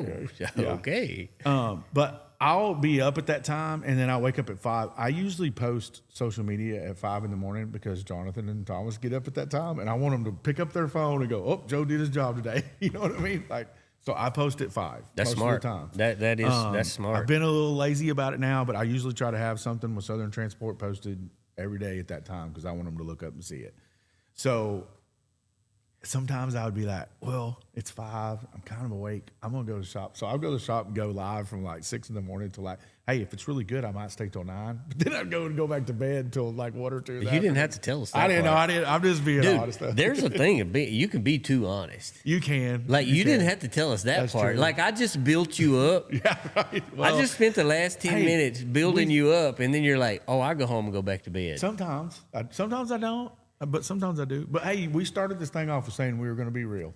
We are real. We are real, yes. So, but people do all the time say like, "Golly, man, you was live." I was on live the other night, and I told somebody, I said, they're like, "God, you've been on here for a long time," and I said, "I have." I said, "But don't worry, I'm going to go home and go to bed." And then I woke up at 5 and I posted something, and their first comment on the post was, "I thought you wasn't getting up early." I was like, whatever. That's cool. I tell you the biggest thing. It's hard to have that much content though. It really is, and now I'm in a different chapter in my life, and I have to really find content. And I look back at all the years, and I'm like, man, I missed some good content opportunities. Yeah, I really did, but I try to not do that, but like, you know, at the same time, it's like I really need a camera guy, but I can't afford a camera guy. Yeah, you know what I mean. And yeah. I mean, and then like what we're doing for Southern's cool, but like. I could maybe go to the boys and go like, I need a full-time camera guy, but they're like, that doesn't really help us. Like that would help you. Yeah, for real. You know what I mean? So, because they're already getting or enough for what they need, you know, basically. So. Yeah. No, it's a good deal for. It's not a good deal for every company. It's a good deal for the right company. Like you have to have enough trucks. You have to have the need for. You know, a large number of drivers. Driver retention must be important to you. Doing people right must be important to you because, man, the internet's savage. Oh, yeah. Like, they don't care if you're a millionaire. They don't care if you are successful. They don't care if you can just get up and put both your legs in your pants all at one time. You know what I'm saying there? Because, like, I don't put my pants on one leg at a time like everybody else. I just get up and jump in them. Yeah. I'm just playing. I was going to say, it don't sound like we're the same age, Troy. I was just joking. But for people that have, you know, those things as owners, like you have to see the value in social media now. Yeah. You just must see. We looked at an opportunity as a manufacturing deal, and we're sitting in. And this is a big deal. Employs a lot of people, and I would have loved to have bought it. It'd have been a great opportunity for Abby and I. Couldn't make a deal on it. But I go in, I meet with the owner, and I'm like, "Hey, I checked you out like online, and I didn't see anything." Yeah. He's like, "I don't believe in all that mess. We got a .com page, and that's all we're gonna have." And I'm like, let's take time out. So you don't have any social media? It's not me that I just couldn't find it. He said, "I don't believe in all that crap." I said, "Sir, it's free." Yeah. They actually pay you To do it. Yeah. I mean, I made big money on TikTok. You and I talked about this. Yeah, I did not. I missed the wagon on that. I came in. No, we both did. Yeah. I made $1.33, Yeah. and you made 99 cents. Yeah, I made $70 one month. Yeah. In all of my years, like this is a short right here, Joseph. In all of my years on TikTok, I have not made over $100. Yeah. No, I And so my homeboy Iron Mike, yeah. you know what I'm talking about? Yep. And he got on my phone at a truck show 2 or 3 years ago, because I was telling him, I was like, I don't make anything. I just post for fun. Yep. I mean, and I've got like 6 million likes on there. I mean, it's I don't know, 260,000 followers. I've never made $100. Yeah. Ever. I'm cumulative. Yeah, no, Like all together, I've never made $100. And so Iron Mike was like, well, let me have your phone. You don't have something right. So he does it and blah, blah, blah. He changes a few things. He's like, you're going to make money now. Okay. I don't think so, but I'll keep posting. And so I still didn't make any money. But I was telling you the other day on the phone, I get this deal about automotive creators. Oh, yeah. Yeah. And it was like $3,000. I was like, oh, I'm finna win this thing. Yeah. I know I'm going to win this thing. So I apply for it. I go on my phone. I hit whatever, interested or, whatever you click. I just touched it. It says, congratulations for trying out for the blah, blah, blah automotive thing, whatever. And then it blinks again. It says, you are not qualified to participate in this campaign. Yeah. And I'm like, what are you talking about? Yeah. Like, that's all I do is automotive. Yes. Like, who can? Right. Hey, and the next thing I said was, y'all sent this to me. Like, you sent it. You literally sent it to me. Yeah. Like, how are you going to send it to me? And then I say, yeah, I'm interested. Oh, you're not qualified. Yeah. I forgot you said that. Yeah. I'm like, okay, well, you didn't send it out to everybody. Yeah. I don't know. The same way with these telemarketers, they call me about this health insurance thing, and I tell them, they're like, "Oh, sorry, it looks like you're not qualified." Like, y'all called me, like. I got this new thing now. It's these people trying to give me a business loan, and I got to where now, like, I block them for months. I was blocking them, the number, and they just call from another number. Mm-hmm. So now I started answering, and I don't lose my temper much, but like I kind of started losing my temper. And this poor girl, man, I felt bad when I hung up. I really felt bad, but I screamed at her 2 days ago. Yeah. What's today? Today's Monday? It's Friday. Yeah. She called Friday. But so here's the deal. It's a 502 area code, but when you answer, it's a computer. It's AI. Yes, and I don't like that. And so you have to call back. So I memorized the number. Okay. I could recite it to you right now. I just memorized it. So I just call them back. And I done called them back for like 2 weeks now. So I call them back. And she answered the phone. She started giving me her spiel. I said, this is not what I said. I'm going to say it much nicer. This is the total family. This is the PG-13 version. Right. But in a very toned down version, I said, I thought I asked you to take my number off of this. Don't call me again. The next call you get is going to be from my attorney. Would you like his name? Please put it on my file. I've lost all my patience. For 2 weeks now, I've been asking you to remove my number and stop calling me. But apparently, nobody at this place listened. But I was screaming it. Right. And probably some other, yes. There might have been a non-PG-13 version of that. And then I hung up. Actually, she hung up on me. Yeah. She did. She actually, well, yeah. And that's a new thing. They just hang up on you. They'll hang up on you now. Which really makes me mad because you called me and then you hang up on me. Hey, the one I'm on is the car warranty thing. So I have. I'm not on that anymore. Okay, so I have my grandpa. You know, my grandpa bought this pickup and he gave it to my mom when he passed, or right before he passed away, and she gave it to me. It's a 2012 F-150. Okay. They called me and they're like, "Sir, did you know that you're warranted right now?" I was like, "Oh my God, it did." You know what I mean? Like, it's for real. I was like, "It's 14 years old, guys. Like, come on now." But anyway, but now the new thing is, I figured out how to get them to hang up. She's saying, they're like, hey, sir, did you know your warranty's out? Or they said, hey, we called about your 2012 Ford 150. I said, oh, my gosh, that thing runs so good. It's doing so good. Got 315,000 miles on it. Boom, they'll hang up that fast. Does it? As soon as you mention 300,000, they just hang up.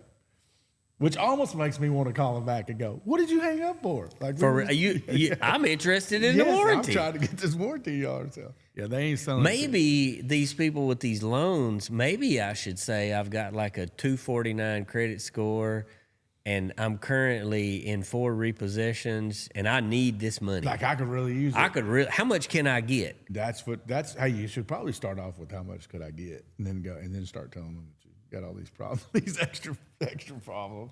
I'm telling them I'm thinking about filing bankruptcy next week. That would probably get it started right up. I bet you they hang up that fast. I bet they hang up quick. I bet they remove my number. Well, they haven't removed mine off the F-150 deal. Well, I'm going to tell you one thing. They normally call at 2 o'clock, and they haven't called. So yeah, mine's just been steadily going off over here. Hater Maid was not calling me. I'm not that important. I did get a call from somebody in the trucking world who never calls, which is weird. So who called? Nikki at Lifetime. She doesn't like to talk on the phone. I talked to her earlier. I'm sure it's about something we talked about earlier, but yeah. Yeah, she likes to text. But yeah.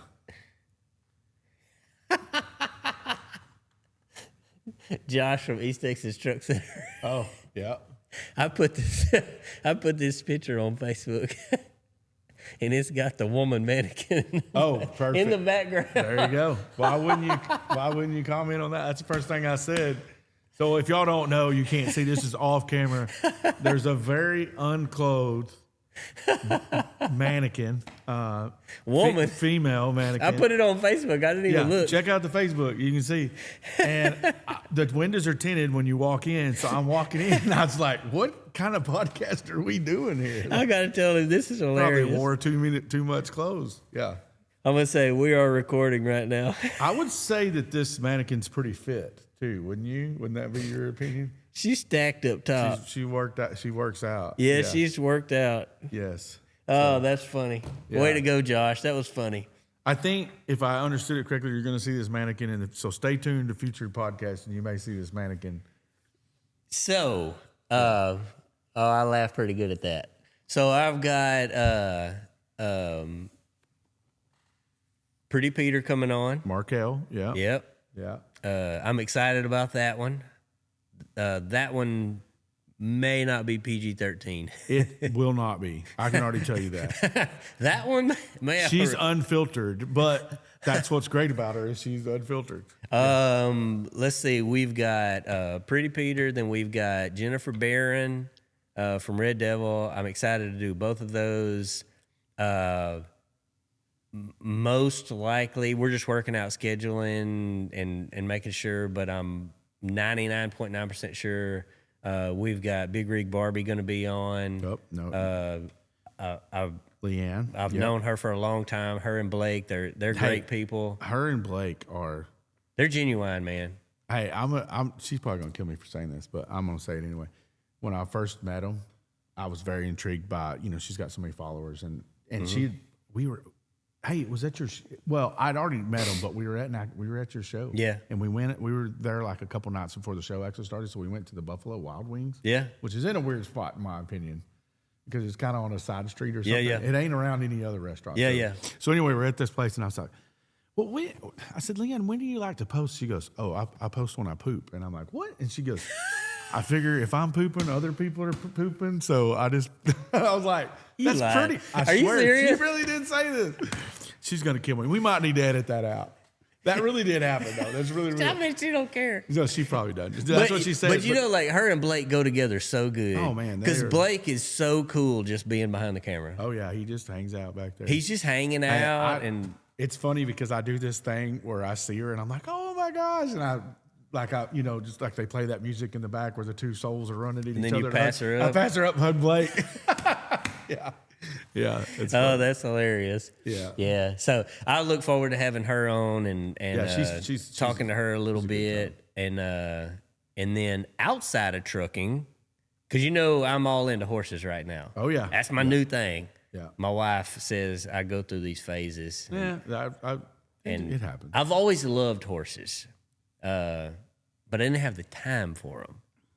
And I didn't want just to have horses and somebody else do all the work, and I didn't have time to ride them. And, you know, I could have done it years ago, but I didn't want to own them just to say I owned them. Yeah. But I've bought some really cool horses. I'll tell you a story about a bad one. It didn't work out, but it'd like to really hurt me. Because as a disclaimer, like, I've never rode horses. Right. I had zero horse riding experience. Zero, like solid zero. And I have a lot of respect for people, especially the cutters, the reiners, and the barrel racers. Right. Which are three way different things. Yeah. But man, you go to some of these shows and you see these people, man, they like these barrel racers, they're hanging on for dear life. Yeah. And so there's this one barrel racer. I'm trying to reach out. I'm trying to connect where I can meet somebody that knows her, and I've yet to do it. But I really want to get Trisha on because I want to talk to her about, you know, that world because I don't know it. What? And who is that? Trisha Aldridge. Where is she from? She's like Dallas area, okay. Weatherford somewhere out there. I'm from over in those parts. Yeah. I know some people. I think she's Stephenville, Weatherford somewhere. I bet you somebody I know knows her. I'd like to have her on here. So she had a video where she's riding like a bolt of lightning. Right. And she's rounding this barrel. And I'm sure like the barrel racers are like, oh, yeah, right. Seen it a million times, whatever. Okay, I didn't think about it like that. I'm seeing like this Tasmanian devil bolt of lightning, and it runs around this barrel, and she gets a little too close, and the barrel's falling over. And in the middle of riding a bolt of lightning, she reaches down and puts the barrel back up on its side, and then doesn't miss a lick. I was like, that's the coolest. That is literally the coolest shit I've ever seen in my life.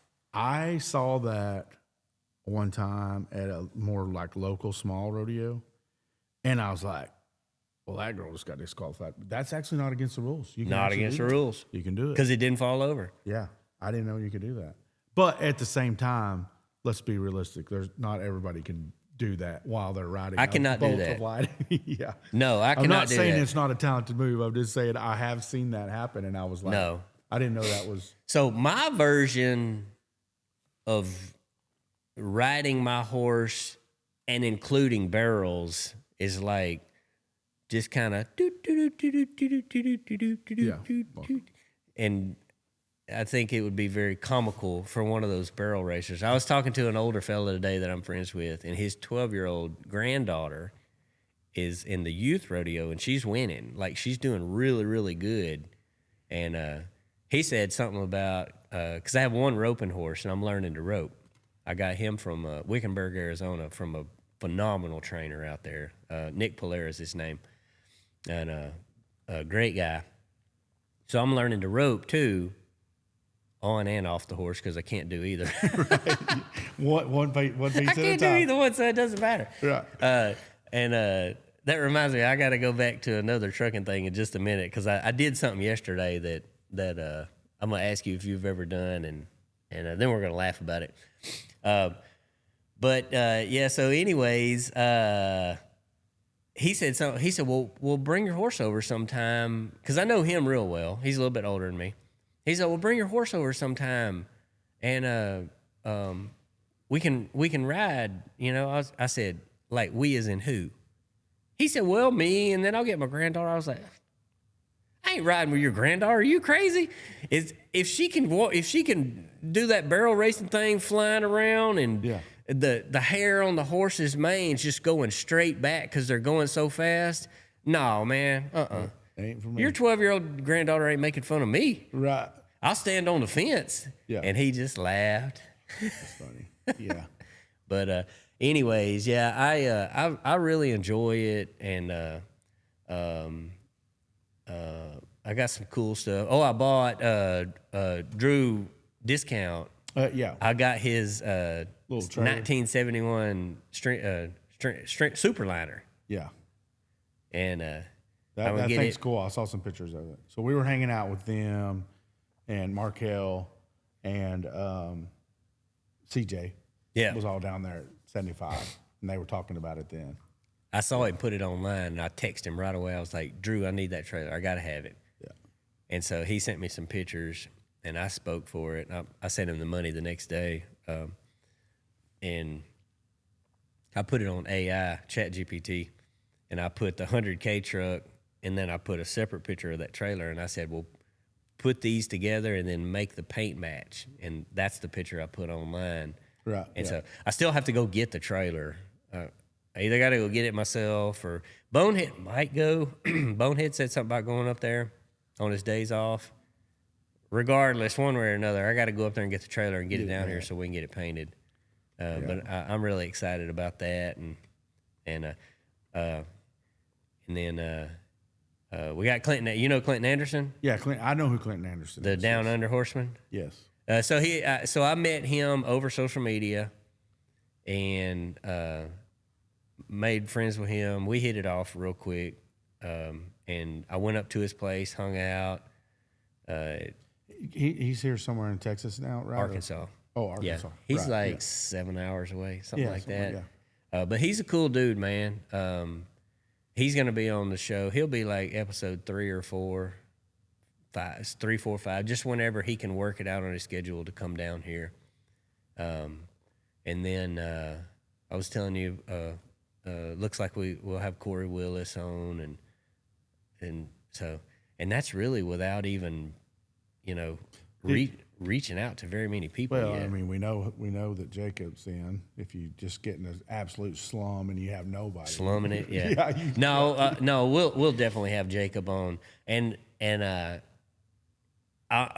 know you're gonna laugh at this because he's never been on camera, but he's just such an idiot. I was thinking about putting Bonehead on the episode. Oh, Bonehead seems like a bonehead move. He's such an idiot. Yeah. He just like that dude. He's like uncontrolled chaos. I could see that. And there's no filter with him either. Yes, right. Like I've put videos of him on TikTok, and they won't even post them. They got pulled down. They take them right down. Hey, I want to tell you this. So the other night I went to New Gen, and I went late at night, and I slept across the road there in the little parking lot. Yeah. And so I rolled in late, and this new rig, we haven't raised the fifth wheel on it yet, and this trailer is close to the fenders. Oh. So, and I've yet to mess them up, but we've been staying but I'm like, you really can't go in the wrong parking lot. You know what I mean? So I came down there, and I'm like, well, I'm just going to pull over and get something to eat. Well, I was very iffy about all the driveways, so I'm like, dang it, I'm just going to go to Derrickson Park. I know I can get in there. So I go there and I park. And I'm hungry. It's like late. And the only place open's like whatever. So I get Uber. Uber brings my food. I'm on TikTok live. When they delivered it, I'm on live out in this parking lot. Oh, they dropped it off. I got wings. And they dropped it off and there was no utensils. So I'm like, man, why you got to tell them to bring, so here I am. I got nothing. So I took my pocket knife out and I'm just stabbing these, wings. Yeah. I'm sitting there for a minute. I get restricted. And it says, consuming these type of foods might be dangerous. And I'm like, I got restricted for eating. And I was still on live. It didn't kick me off. It just said it just held me back some. And anyway, for a little bit, somebody was like, it's because of the knife. Because I was eating with the knife. Are you serious? I guess. I don't know. I mean, it was just one of those light restrictions, but I'm like, they're getting pretty. That's crazy. Yeah. I know one thing. You can't suggest certain pages, even jokingly. So we were live one night, and one of the guys from JTX was over there, and he was talking wheels. We weren't even talking trucks, and we had it set up in the shop, and he had his little 7.3 Power Stroke in there, and he had a pretty big. We had about 30,000 people in there. I mean, we were cooking on this live. There's comments coming in, blah blah blah, and somebody said, "Show the." They said Peters instead of Peterbilts, and he's like, "No, you got to go to our OnlyFans page for that." boom. I mean, we were shut down. Kicked you off. Kicked us off. Told me, and that was right before Matt's. And it said I was going to be shut down for 27 days or something. What? And I was like, what? I can't be shut down for 20. I'm going to Matt's in a couple weeks. I ain't going to be able to go live. This is terrible. Anyway, I went and appealed it, and they released it. But they said that you can't suggest that people go check out other pages. So you definitely can't say OnlyFans live. So Yeah. We'll probably our first episode is going to have 3 viewers, me and you and Joseph. Because we get restricted. We'll edit that part out, but the part where I say OF is that you got to keep that. That was the key word. So like when you do that right there, that means take that part out. Yeah. That way when he's fast forwarding through it and he sees that, he's like, oh, okay, well, I got to stop right there. Yeah. I do that. You know what? I never thought about it, but I saw some people doing it on YouTube. But when I'm filming, and like I was filming the other day, a truck, and some people were going to walk through, and I just do this in front of the camera. That means to cut it. And then when the people came by, I came back on and finished. So it looks like I'm just walking around the truck with no interruptions. I cut the part out of them. Interesting. But I was at a concert the other night. So I'm really into music. I like live music, and they've got this venue back home, and I've shot all this YouTube. I just don't know what to do with that. I guess I'm going to put like a compilation together. I posted some live stuff because I like live music too, and I never really did good. It doesn't do good. But I want to go to. Have you ever done this in a minute? But you know what? I think I'm not going to do it. I don't think. But you know who You ever want to do something, but you know you're never going to do it? I guess I'd like to hope that I'm going to do it. But yeah, sure. I mean, I do kind of get what you're saying. Yeah. I would like to go to a Treaty Oak Revival concert. I just went to one. There was a truck show down there. They had one. They were at a truck show. Really? They had that truck show. I want to say so much about. Hey, I got to meet them. You could meet these guys so easy. For real? Yes. I'm going to go into this story. Well, don't give it away on the thing. I want to go meet them. Okay, yeah, fine. No, I'm not going to tell everybody. Not everybody can meet them. I want to finish the story. So I was doing this cut thing at the concert. Yeah. And I was filming, and I wanted it to be different videos, so I was cutting it. And somebody goes, hey, can I ask you a question? What are you doing waving your hand in front of your phone? And I was like, oh, that's how I know how to cut it. They looked at me like I was crazy. But that's how I do my edit stuff. Because when I go through watching it, I'll see me I was like, oh, I wanted to cut this part out. I got you. Or I won't start and stop the video. But like, hey, this is video 1, this is video 2. You know what I mean? Sometimes that's what I do it for. Cut. Yeah. On. Yeah. Cut.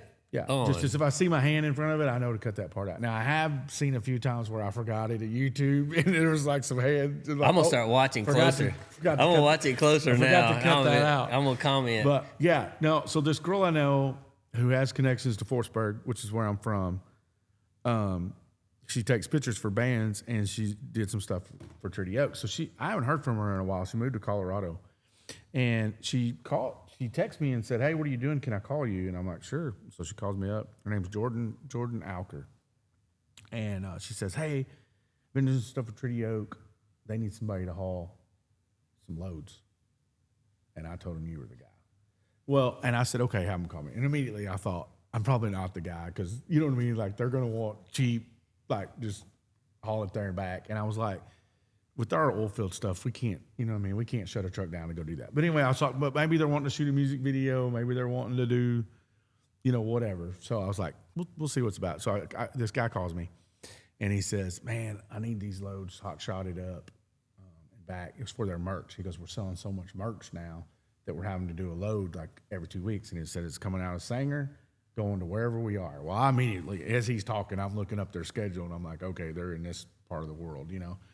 And I said, okay. I said, let me call. So, and Nate has the hot shot side of Southern.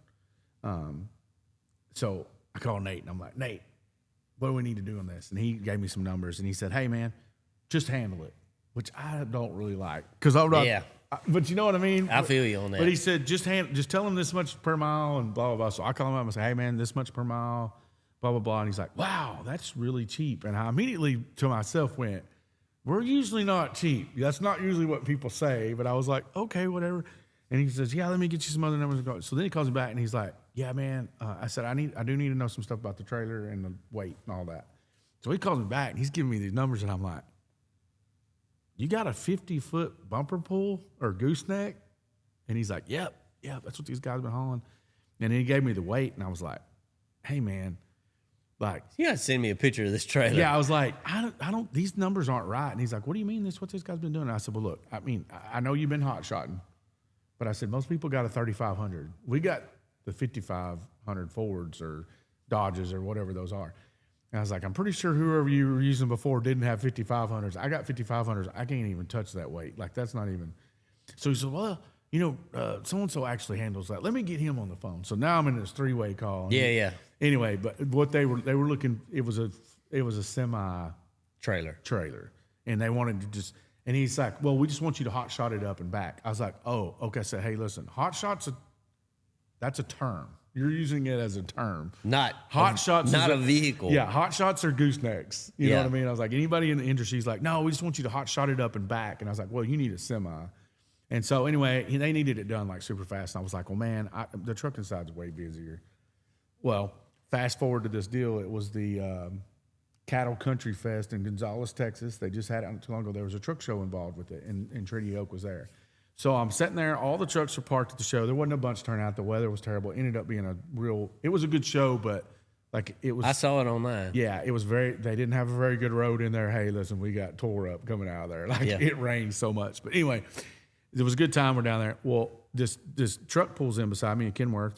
The guy gets out, real nice guy.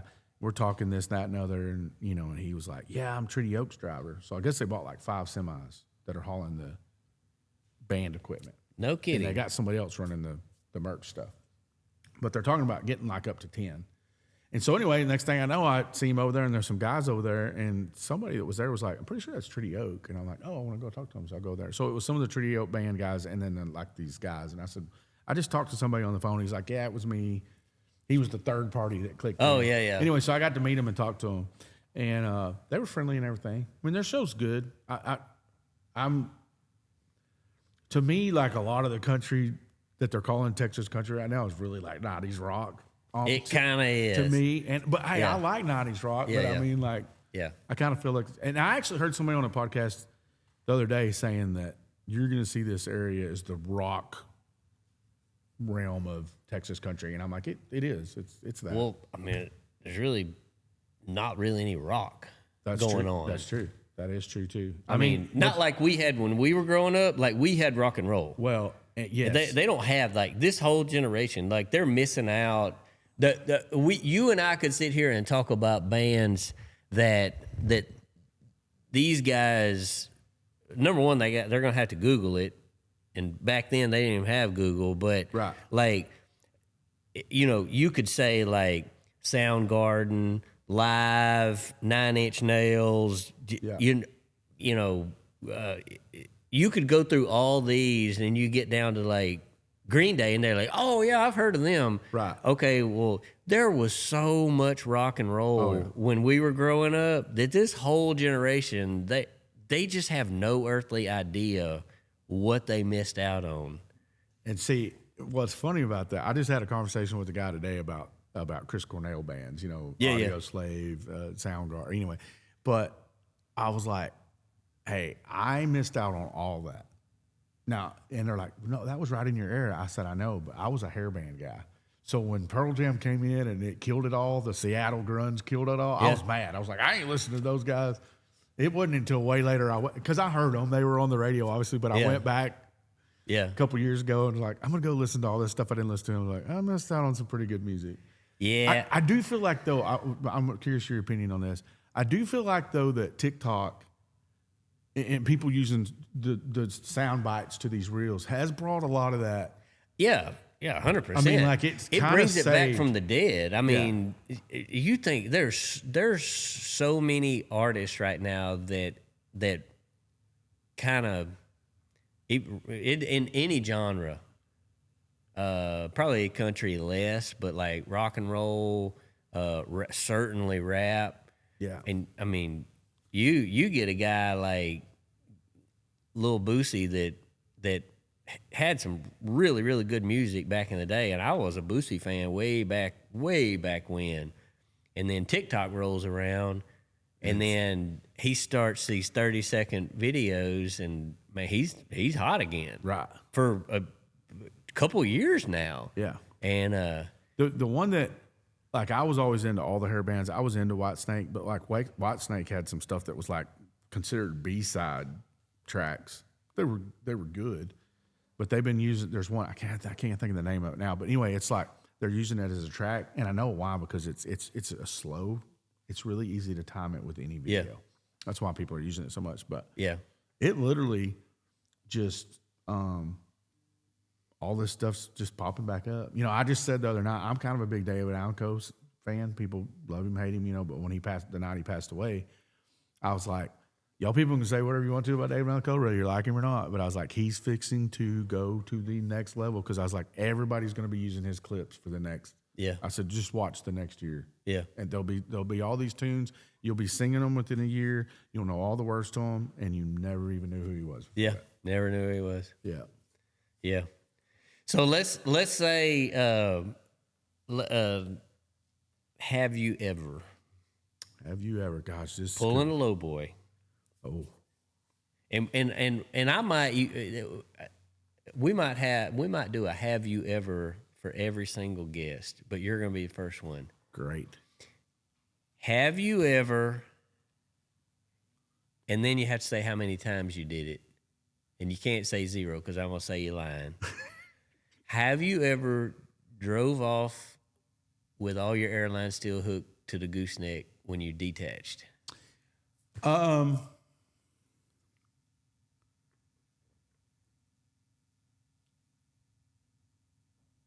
honestly can't think of a time that Here we go. there was one time. There was this one time.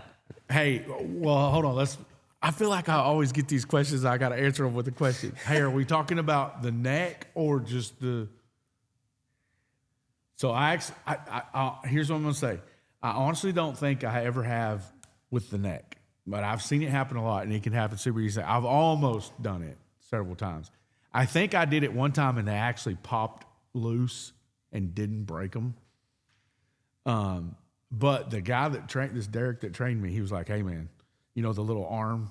He's like, "You check that, and then you check it again, and then you check it 3 times, and then when you think you're done, you come back and check it a 4th time." For real? Because you know if you leave that down, it'll just wreck those fiberglass fenders. And he told me the same thing about the airline. So I don't think I've ever done it with the neck. But on TikTok Live one morning, I was unloading and I hooked everything back up. I did it in the shop, and I was like, "Hey, I'm gonna get off here," and they're like, "No, man, stay on here." And I was like, I didn't like to do it because if you mess up, it's on there. Anyway, so I unhooked the trailer and everything, and I'm done. I go drive it out, and there's a little lip out of the shop, and I felt it, but like when I felt it, it kind of made a noise. I was like, "Oh, it's kind of weird." I get out, I come back in, and I go look at the phone, and it's got all these comments, and I look back and I see something, and I was like, "What the?" I stretched them lines all the way out on TikTok Live, and I was like, "Well, hey, we're really real here." TikTok Live. We're real. You just saw it, man. So I kept Grinder, the silver and purple truck, Yes.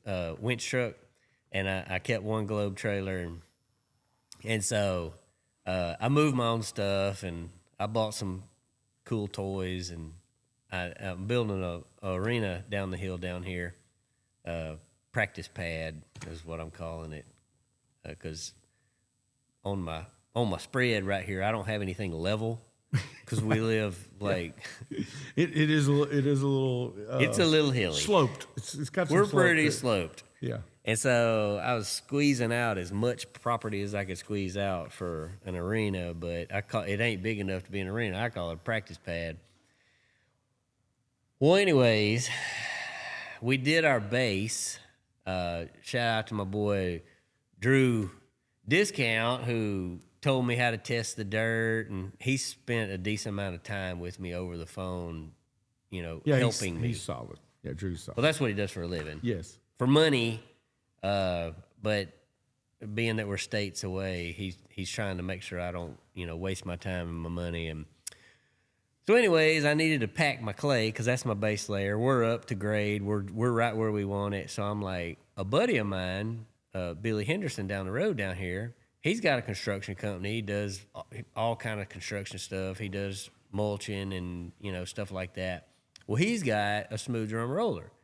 So I called him up and I'm like, Friday, I'm like, hey man, can I rent your roller for a couple hours? He's like, no, but you can borrow it. And I'm like, no, I don't want to borrow it. I just rather pay rent. Yeah, they always break down when you borrow.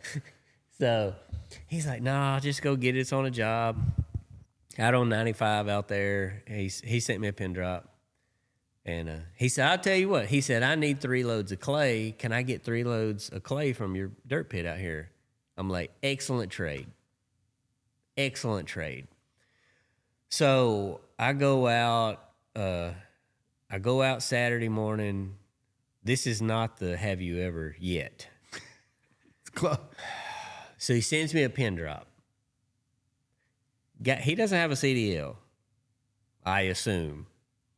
So I go out there with my low boy, and I see the driveway. We're on 95. There's no traffic. Saturday morning. I'm sitting there thinking, how in the world did they get a haul truck up in here? And I've been known to push equipment to the limits, nice or not. You have to. And so I'm like, well, if they can make it, I can make it. So I get up in there, and it's washed out in some places, and it's narrow, and there's tree limbs, and I'm going around the tree limbs. I get up to the gate. Well, I get up to the gate, and I see the lock, and I'm like, well, this sucker's locked. So I get out, and I go look. Lucky it was locked. I mean, just lucky it's locked, and I'm a little out of practice. I used to drive full time, but it's so many years. I'm just out of practice. You lose a little bit. So I take my hat off, and I scratch my head, and I'm like, oh, shit. I'm so glad I didn't drive through that. The bar, the pipe across the top was low. Is like 8 foot. Right. I mean, it's so low, and the visor on that truck, like you you can't see anything. Yes. Like you know how it is when you sit on a no base seat, you can see like about this much out of the windshield. Yeah. So I never saw the pipe. So I'm like, well, hell, it's too low. I snaked up in here, and the gate's locked. So I'm like, and there's trees on both sides. I'm out there by myself, and how am I going to get out? I mean, I cannot go forward. I'm going to have to cut the pipe off. So I back out to the road, and I can see a part of the road this way. Yeah. And I can see on down the road that way. So I figure I'm guessing there's about an 8-second spot where if I don't see somebody there, or if I saw them, they'd have to come out. So I pray, and famous last words, and there's a driveway right across the road. So I'm just going to back into that driveway across the 2-lane. Right. So I kind of don't see anybody going that way, and I look this way, and then I wait 8 seconds, and I just I just close my eyes, and I just I'm just back, and I get out of the driveway. Nobody's coming. I load the drum up, chain it down. I leave, and I wound up being way late for dinner on Saturday, or lunch. It was lunch. We were trying to go to Brenda's barbecue. And I keep shouting out all these people that are not sponsoring, Joseph. Hey, we need some sponsors for this show. Not a sponsor yet. Not a sponsor yet. That's great. That's that guy you see that dude dad? He's got the drill. Makita drills. Not a sponsor yet. So I wound up getting it. I do my job over here. Packer did a good job. And so yesterday after church, I was like, well, I'm just going to run this back out there. Oh, yeah, real quick, like. I still got church clothes on. Yeah, of course you do. I'm like, I'm just going to run it out there real quick. I'm going to come back. I got some stuff to do around the house. I need to bring my truck out to Stockville because Ricky, the race mechanic, is going to come out there and work on a couple things on my truck.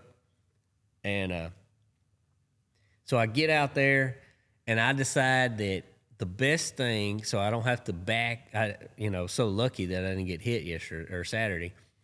I decide the best thing is to just kind of stop in the road and not out of the road. Unload right there. And just unload right there like Iron Mike Sharp. Of course. Yeah. So I'm in a bit of a hurry. Of course. Not on my phone, which is the fatal mistake when you're loading and unloading. So I park and I pull up, back up, and I'm watching my neck to make sure that it's level. Because, guys, if Joe knows what I'm talking about, and the lowboy drivers. If it ain't level. You're never going to get the neck back on the trailer if it's not level. That's true. Well, I'm not saying never, but you're going to hate yourself by the time. It's going to be a lot of banging because you're going to have to ram that thing in there. Yeah, you got to get rough with it. You got to get really rough, regardless. So I jump out. I'm like, I'm in a good spot, as good as it can get. I'm in the road, and I'm on top of a hill. I'm feeling pretty decent about it. And I'm like, this won't take long. It'll be fine because it ain't going to take long. It's going to be fine because it's not going to take long. Blocking the guy's driveway, too, by the way. Oh, yeah. Because the driveway I'm blocking is on the wrong side of the road. I'm going in that gate. Yes. I'm on this guy, which he lives there. I know him. I jump out, and I got it all in my mind. I'm going to jump out, and I'm going to lower this ramp down. I'm going to go under. I'm going to lower that ramp down. I'm going to do the offside chains. Boom, boom, boom. Yes. I cranked it where it can be warming up for a minute because I'm fixing a hammer on it. Be ready to go. Crank that dude up, undo my chains, bam, bam, bam, bam. I'm putting it all out. Crank my little pony motor. Everything's just going great. And I pull forward, and I hear going through the dash. Yeah. And I'm like, oh, my God. Yeah, you know exactly. Hey, that can only be one thing. That going through the dash sound, too. Well, not everybody knows what that's like something just happened. That's like, bad. It's air coming. It's just circling back. That's bad. That's not good. So I'm like, I'm not going to repeat what I said on this episode. Right. Tomorrow. I'm like, the next episode. I was like, oh my gosh. And so I don't have this is just moving around here. I have no tools. I don't have any zip ties. I have nothing with me except a pair of gloves. Nothing. So I pull my trailer brake, stop the air. I go ahead and pull up. No point in stopping now. Yeah, right. Yeah. Yeah. Get the machine unloaded. I go ahead and unload my machine. I'm just fuming mad at myself because I know better. Now I've done this. Like, I know that I skipped a step. So I went ahead. I had to drive the machine a quarter mile up to the top of the hill and drop it off. And I was like, the whole way I was driving that roller, I was so mad at myself. So I get up there, and I see he's got a trailer, and I'm like, he's going to have a 9/16. That's all I need. No, he ain't got no. He got tools. Grease guns, grease, everything but what you need. Air compressor way up there. So I go back. I call my father-in-law, who was just in here a while ago. Called him 6 times. He's the only time that I've probably in 10 years that he didn't answer the phone. Right. Of course. Yeah. I call him back to back to back to back to back. No answer. So I called my wife, and I was like, I need you to grab my flatbed dually, my daily driver. I keep plenty of tools and stuff. I was like, I need you to come out here. I need you to hurry. So I sent her a pin drop. She's on the way. In the meantime, Keith calls. Here he comes on the way. So I call Lil Wayne, my saving grace, baddest mechanic in the law of the land. And I call him. Well, he's almost to Shreveport, working on a truck that's on the side of the road. And I'm like, I was like, well, when you get done, brother, I need you. I need you bad. I'm like, I'm blocking the road. I'm blocking this guy's driveway. Well, in the meantime, I'm like, well, let me go ahead and try to get the neck hooked back up. Do you think the neck hooks up right? Of course it doesn't. Of course not. Yeah. Of course the neck doesn't go back together. So I'm getting rougher and rougher and rougher and rougher with it. And you do really have to do that. Like, people are like, do you really have to be that rough? Yeah, when it ain't hooking up, you do. You kind of got to be rough. And it's practically a brand new trailer. So I'm mad at myself that I'm having to damage my equipment. So I finally get that. I hear it click, and I'm like, oh, finally. So I jack my trailer up. Still mad at myself. So I work on this thing. Abby gets there with my tools. Keith pulls up. He's got more tools. Because he keeps like a whole Harbor Freight in his truck. Right. He's not a sponsor yet. And so we work on that thing blocking the road for Jake Vardaman stopped trying to help. He's a local mechanic, and so we work on that thing for like 2 hours. Guy's trying to leave, and I told him, I said, man, I'm sorry. I blocked your whole thing. Like, you're not getting out. I'm just sorry, man. So we cannot figure out how to get air to it. And Lil Wayne's still on the side of the road in Shreveport. And so I got this idea. So the rubber hose that goes to the quick connect, that goes to the neck, the hose is still all there. It just came out of the quick connect.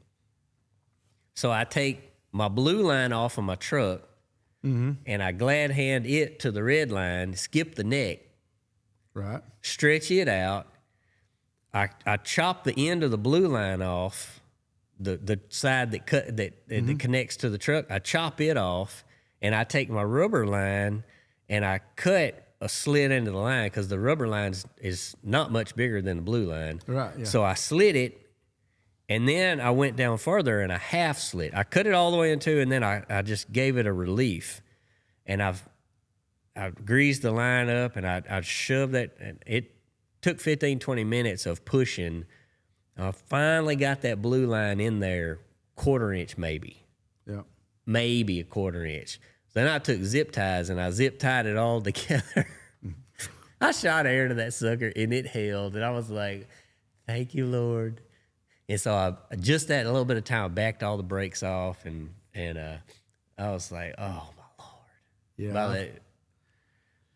I've had it happen. I mean, I honestly, I really haven't ever pulled a neck apart, but I think it's just because I just checked them over and over. You know, I jinxed you. Oh, probably. But, hey, I'm not hooking up to any RGNs for a little while, hopefully. Yeah. That's the only time I've ever done that. Yeah. Because I always do my little walk around. Always, always, always. I've done plenty of other dumb stuff. I'll tell you, and I swear, I feel like it wasn't even that dumb, but when I first started driving, I worked for this guy, and they had this belly dump. It was a brand new belly dump, and we were leased onto this company. And this belly dump would sit there like 3 or 4 days, and I said, and we were pulling belly dumps. I said, hey, how come that brand new belly dump's there? He's like, oh, it doesn't work. It's brand new from factory. Nobody can get it going. You know, and those have that big tank on them. Yeah, yeah. A lot of people don't know that big tank has to fill up before everything else fills up. They give up on them too early. They need more time. But the new ones had shutoffs on them, so you can shut that tank off, get your brakes going, and then when you start rolling, you click that tank on, and it'll build up going down the road. So I was like, well, if I can get it to roll, can I have it? And they're like, yeah, sure. So I go down there, shut that tank off, and rolled it all the way home without the tank on because I wasn't trying to use the belly dump. And anyway, I worked it. Well, I guess there really was something wrong with one of the valves. So one morning I get up, it's raining, I'm empty, going to load, and they said head towards Bridgeport and call us right before you get there. And this was back in the day. We were calling. You'd stop calling. They had a 1-800 number. You'd call on the telephone. On payphone? Yeah, payphone. So I leave my house. I did kind of feel it for a minute, but I was like, well, the air's not exactly all built up. You know what I mean? So I pull out of my driveway. I was still living with my parents. I was at my parents' house. So I pull out and I get on the road. Well, the road was wet. So this, and in my mind, all the brakes were dragging a little bit. You know what I mean? No, there was just one dragging. Well, when I got on the pavement, it was wet, and it was just sliding. You didn't feel it? I didn't feel it. So I'm trucking, man. I'm trucking. Woo-doo-doo-doo. It's still dark. It's still kind of dark outside. I get over to Sunset, which is like 12 miles. Yeah. I pull over. I get out. I mean, it's still pretty dark out. I go over, get a little bit of breakfast, and call this dude on the 1-800 number. And he's like, yeah, just go to Bridgeport and load it, whatever. Come walking back out there, and I see this smoke, and I'm like, what? Some idiot. Like, what is smoking? And I go over there, and I'm like, holy. I drug those 2 tires completely through. It was just. Did it eat into the wheels? It did not get to eat into the wheels. I know you've had that happen, right? Yeah. No, it did not get into the wheels, but I run 2 that trailer was like brand new, and I had to call. Like, I blowed them. They blowed out. They were smoking. At least you didn't pull all 8. That's true. I guarantee you, once a month That at happened. Tri-State, I would be going to the office, and I'd see just nothing but dark black skid marks coming out of the yard. And you'd already know. Yeah. Yeah, you finna need 8 tires. And you see guys come back like I'm talking about like some of these guys.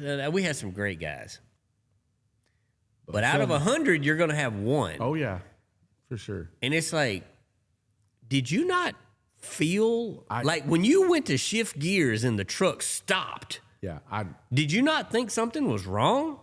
I don't know how. How could you just keep going on dry pavement? Yeah, mine was wet. I'm talking 8 tires, just solid black skid marks. We'd have them come in, dude, and like half the wheels ate up, like skin off, like it's gone. Yeah. I don't know. I don't think, but I've definitely had some pretty crazy stuff happen. One night we was all running in a group, and it was kind of icy raining. Yeah. And a strap broke and came off and wrapped around the inside of the duals and got so wrapped in there and stopped.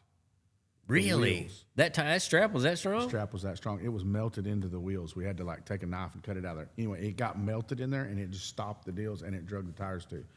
And it wasn't. I had a guy behind me when we were trucking. We weren't even going fast because it was kind of icy. And he goes, "Man, I think I just saw some sparks." And I was like, "Really?" He's like, "Yeah, you're sparking or something." And I pulled over, and it didn't drag them through, but it flat spotted it so bad. Well, it did. One of them was leaking air, but it got into the belts on the tires. But the strap would come down the side and was wrapped around this. I was like, "How does that even happen?" I don't know. I don't know. Have you ever seen the picture of the guy that had the chain that comes off and the hooks in the hole and wraps around, and it wraps around the tire, but it pulls so tight that it pulled through the aluminum trailer? There was a picture. There's a picture or video of it somewhere. I ain't never seen that. And it got so wrapped up and so tight that it just pulled itself through. It was aluminum flatbed. It pulled it like you just took a knife and cut it open a little bit. I could see it doing it though. Yeah. I really could. I mean, it got wrapped because that aluminum's not super strong. Well, not when you get wrapped in that tire doing 70 miles an hour. But that hook or something got in that hole, and it just boom. Yeah. Tore some stuff up. Yeah. Well, you see some pretty crazy stuff, especially when you get into the bigger loads that we have. There's some dumb stuff that happens sometimes. Yeah. Like how does that even happen? Yeah. And it does. And the bigger you get, it's just the more exposure, the more opportunity for those things to happen. Exactly. And that's what we saw with the saltwater trucks. When you have hundreds and hundreds of trucks on the road every shift, like I'm telling you, I remember the first rollover we had in TS04. I remember a C-Lane wrecked that truck midnight, 1 a.m., something like that. And I remember Abby and I, we only had 10 trucks at the time, I believe. And I remember wrecking that truck. Like, I mean, it put us in a bind with our work because that's 10% of our fleet. Yeah. But man, I remember him calling, and I remember like it woke me up in the dead of the night. And we didn't have dispatchers back then. I was dispatching too. I was mechanicing too. We did it all. But I remember he called me and he said, T-Roy. I said, yeah, man, what's going on, C-Lane? He said, man, the truck did a flip. I said, The truck did a flip. what? I wasn't laughing. No. I was like, what? He said, man, truck turns over. I was like, what do you mean? Are you okay? And he's like, oh, yeah, I'm fine, man. I'm fine. He said, but, man, the truck's, it's turned over. I was like, oh, my gosh. We never had that happen. I didn't know what to do. Right. And so, I mean, man, it's so important to have friends. Well, for sure. Yeah, for sure. People that provide a service for your company and for you to be friends with them. Man, I'll never forget. I called Brian Bell up and I was like, dude, I'm in a bind. Like, I got a truck turned over. It's on 3015. Like, I'm in a bind. And I said, in a disclaimer, like, I don't even know how I'm going to pay you. Right. I don't have any money. Yeah. We're so in debt. We're so broke. Like, we're barely paying. Like, we're not even really paying the fuel bill. Yeah. And he said, Troy, don't worry about it. So he come over there. Truck and trailer completely totaled out. C-Lane walked out. He had a little old, like an 1/8 of an inch scratch on his eye. And when I tell you that truck didn't have a straight part on it, Right. everything about, I'm talking, it ripped the fifth wheel off, it crushed the cab, the frame was all mauled up, everything was totaled out on that truck. And he walked out with the littlest old scratch. So, and he said he was fine. I said, man, let me take you to the merch room anyways. Didn't have money to pay for it either. Right. Yeah. And so I carried him to the merch room. Him and his wife. She was really sweet. C-Lane. He stayed with us. He always worked for us. He was always great guy, upbeat, laughing, carrying on. And I carried him to the merch room, and they said he was fine. And Send him on. Was that I'm assuming since it was more of a fast type crash, like went on a corner and run off or something? Nah, I think he was probably going 30 or 35. Yeah, but I mean, it was a drive because sometimes you have stuff just like they run off in a ditch. Like we had some trucks that turned over with coolers on them, and they were on lease road. And run the trailer because they were so long, they got stretched out. Yeah, sometimes that'll happen. It was going 2 miles an hour. Yeah, and just fell over. We've had that happen. That happens. I mean, people don't really talk about it, but that happens a lot. Like truck stops, you can turn one over coming out of a truck. Yeah, you see that on social media. Yeah. But of all people, Bonehead, we were on a pipeline job one time bringing fresh water, and Bonehead had a 389 70-inch stand-up, and he probably was going. He didn't even have the clutch all the way out. Yeah. In granny gear. Yeah. Just creaking across these. You couldn't have been safer. And and that thing, the wood had mud on it, and the truck just started sliding. I'm not talking about like forward sliding. I'm talking straight sideways. Yeah. And it just laid over in the mud. Hardly damaged anything because it was so wet and muddy. We uprighted it. It's fresh water, so we got the fresh water out of there, uprighted the truck. Wasn't much damage, but yeah, I mean, you can really do some damage. Oh, just going no miles an hour. Yeah, super easy stuff. Yeah. Yeah, but yeah. Anyways, we've I tell you, we wrecked every possible kind of wreck you could ever imagine. But that's where I was going with that. Like, I'll never forget the feeling in my stomach that very first time, just literally sick. Like, when he called me, I mean, you just got to go sit on the toilet. I mean, right. You're that physically sick because I'm worried about C-Lane, and he says he's okay, but I got to go, and worried about the environmental impact of it. Like, he was hauling salt water, and I can't harm. I care deeply about our environment. Like I'm a hunter. I'm an outdoorsman. Like You're not trying to. I don't want, to contaminate woods, and I want my kids to be able to enjoy our environment, and and I think that's a misconception about a lot of people like you and I. It's like, oh, well, you're in the oil field, you don't care about the environment. No, let me tell you what, the people in the oil field take better care of the environment than the people that are hugging the trees. Well, they did a lot of salt. They still do a lot of saltwater hauling up where we're from. And, people was talking about it. They're like, oh, they're putting those in those disposal wells. And where do you think that water came from? It's going right back where it came from.